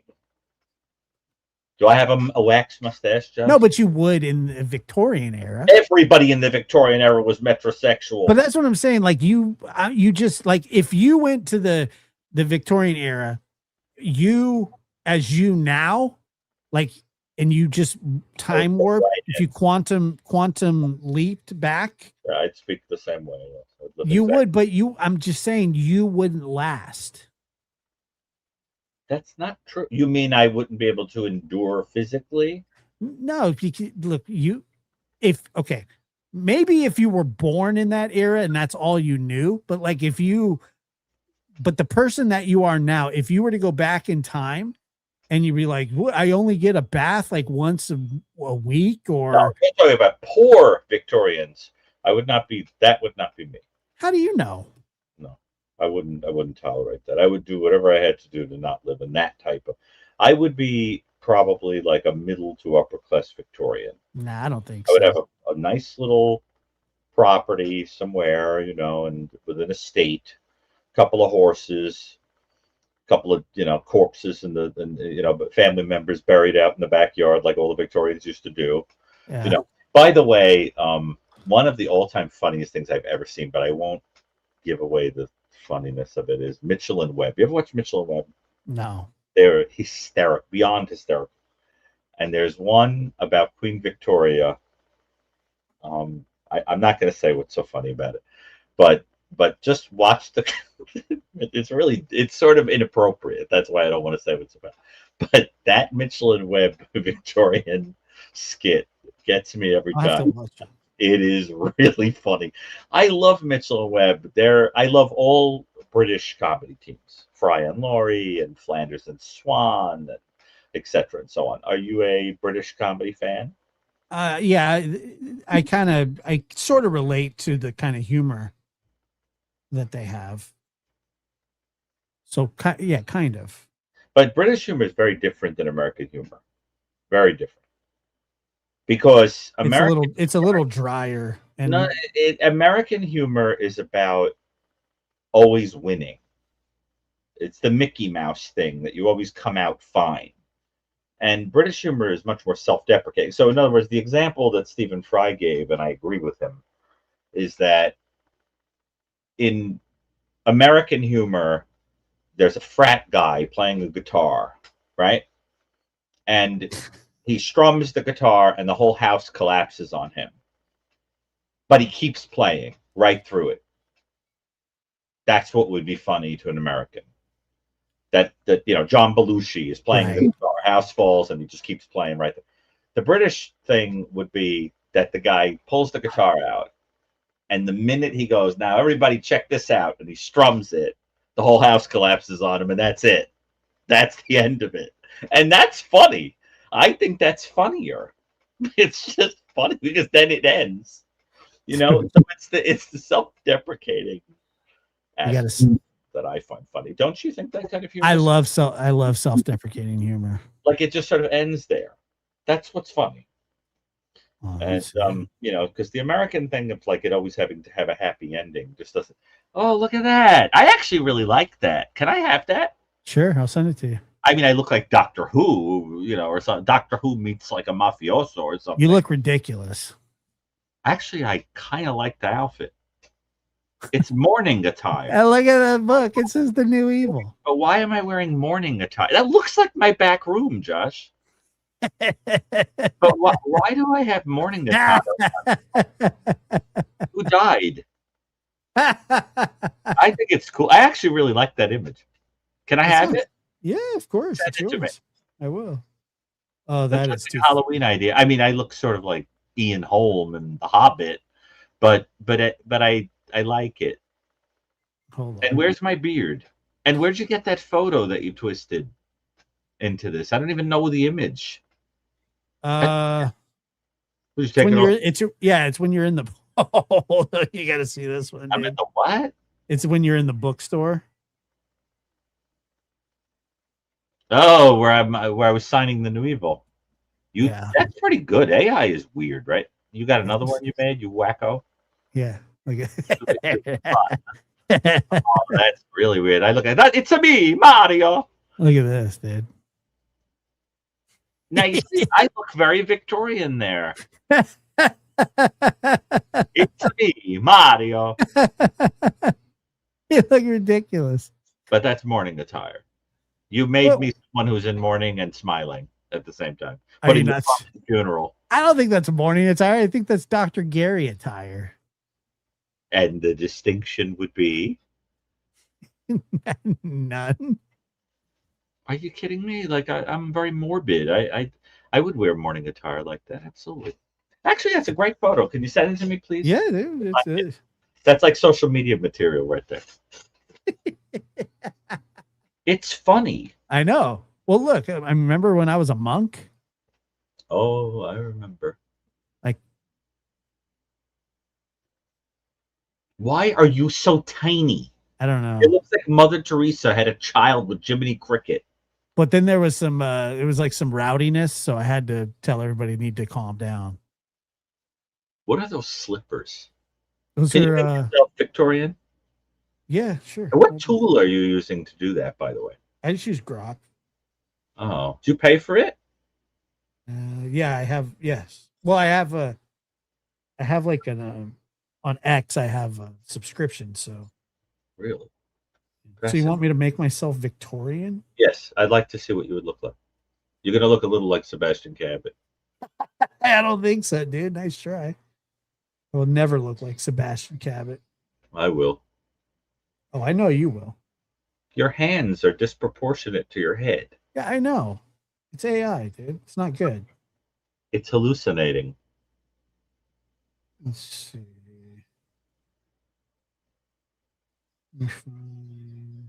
I like when people in the audience say, "Is there anything you like?" Are you kidding me? Of course. I find so many things beautiful. People say that to me too. I mean, it's a ridiculous thing to ask me. And the answer is no, not really. I like many things in this world. Many, many things. Some very random things. Oh, there's so many things that give me great joy. Hold on. Let me find it. That is I just found the one of you where you're with the trash. Yeah, remember when I put you next to the picture of David? I know, let's not deal with that. But go ahead, make yourself Victorian. You should make yourself the captain of the Titanic. Smith. No way. You got the beard and everything going on. I think you can make yourself a the captain of the Titanic. That'll never happen. Go ahead. Are you almost ready? What on earth are you programming it to do? No, it's doing it right now. It takes that much time? So I had to find a. Can it make movies too? Yeah, it can. Yeah.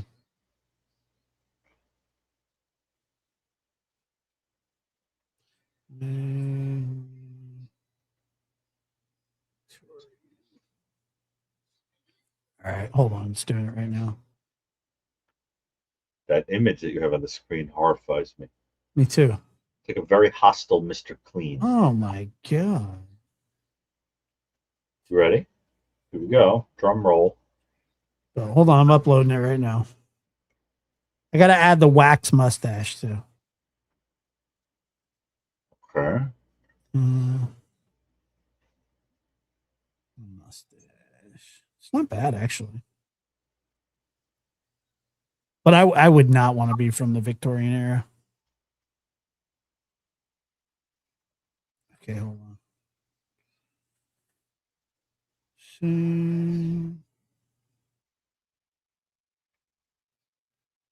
Oh boy. Why was mine so easy to make and yours is taking a while? Well, because I had to find a photo of myself first. All right. Here we go. Here it comes. Oh boy. Are you ready? No. I look good, dude. I don't know what you're talking about. Let's go. Oh, that's a great photo. I mean, you look like Sebastian Cabot, but that's a very good photo. I mean, you definitely look murderous. Yeah. Do I? Yes. You look like a murderer. I'm sorry. That looks like a wax sculpture from like Madame Tussauds. You don't look any better. I look like a happy little scientist who just discovered some like paramecium. You look like you lure women to a hotel in foggy London, and you've got some kind of poison in your pocket. I mean, that is a murderous looking. Look at you. You look like you're saying, "Come to me, Eliza. Look me in the eyes." You know, like it's terrifying. That's a scary picture of you. Josh the Ripper. Oh, you're a little Josh. You look villainous. Yes, you look villain. Like you would have a silk hat. Look at the hair. It's kind of a good look for you, actually. No thanks. You don't think you could pull that look off if you went to some kind of convention? Please, it'd be like fishing in a barrel. Yeah, I'm gonna go to a Victorian convention. You should go to a Victorian convention. That's a great look for you. I don't You think so. look like a demented serial killer. You but look way better. I'm sorry, but I look like I belong in a cereal box there. I'm some kind of cereal box character. Right? Look at that mustache. Dr. Gary Puffs. Gary Puffs. Victorian Puffs. I bet AI can make that. I want the one without the mustache. Oh, you don't want the mustache? Well, both of them are fine, but I want the one with the mustache. Oh, Without the mustache, it's funnier. And you have to use AI to put a Sherlock Holmes outfit on me. I want that. You got it. Easy. Really? Yeah. This is great. Well, this has been fun. I don't know what happened. I think we just needed a little comic relief. I think so too. It was always fun. It's always fun. Somebody said they got their book today. I don't know who that is, but that's cool. I'm really happy to hear that. We said we look like cousins. You and I are cousins in those photos. Yeah. Where on like the hills have eyes kind of territory. All right. Well, listen, it's been pleasure. Yeah. And let me see who's sending me a message at 1:30 in the morning. It's me, doofus. Oh, it's you. Oh, yeah, you like that photo. It's great. All right. Listen, have a good night. All right. We'll talk soon. I'm going to go burn my eyes out after that show. And actually, it was a very good show. Yeah, it was fun. I had a good time. It was a good show. I really enjoyed it. And I always love when Chris and John are on their trip. You know, they're great together, so smart. Awesome. And I think they've had, I think the whole group has really had an influence on the way people think about certain cases. People watch this stuff. No question about it. We had about 5,000 people watching tonight. Well, that's pretty good. It's very good. Cool. Absolutely. All well, right. we appreciate everybody watching. Thank you so much. And Dr. Gary, we'll talk to you soon. I'll see you in the should I say the past or the future? I don't know. Future. All right. All right. Ciao. Take care. All right, guys. Thank you so much for being here. Josh looks like Ghost Host Theater Host. Yeah, the after show chit chat's always fun. We always have a good time. I believe later this week we're also doing a call in, and so we will see you guys all for that. And I bid you farewell. Mods, thank you so much. Everybody, thank you as well. You guys are all awesome, and I appreciate you all.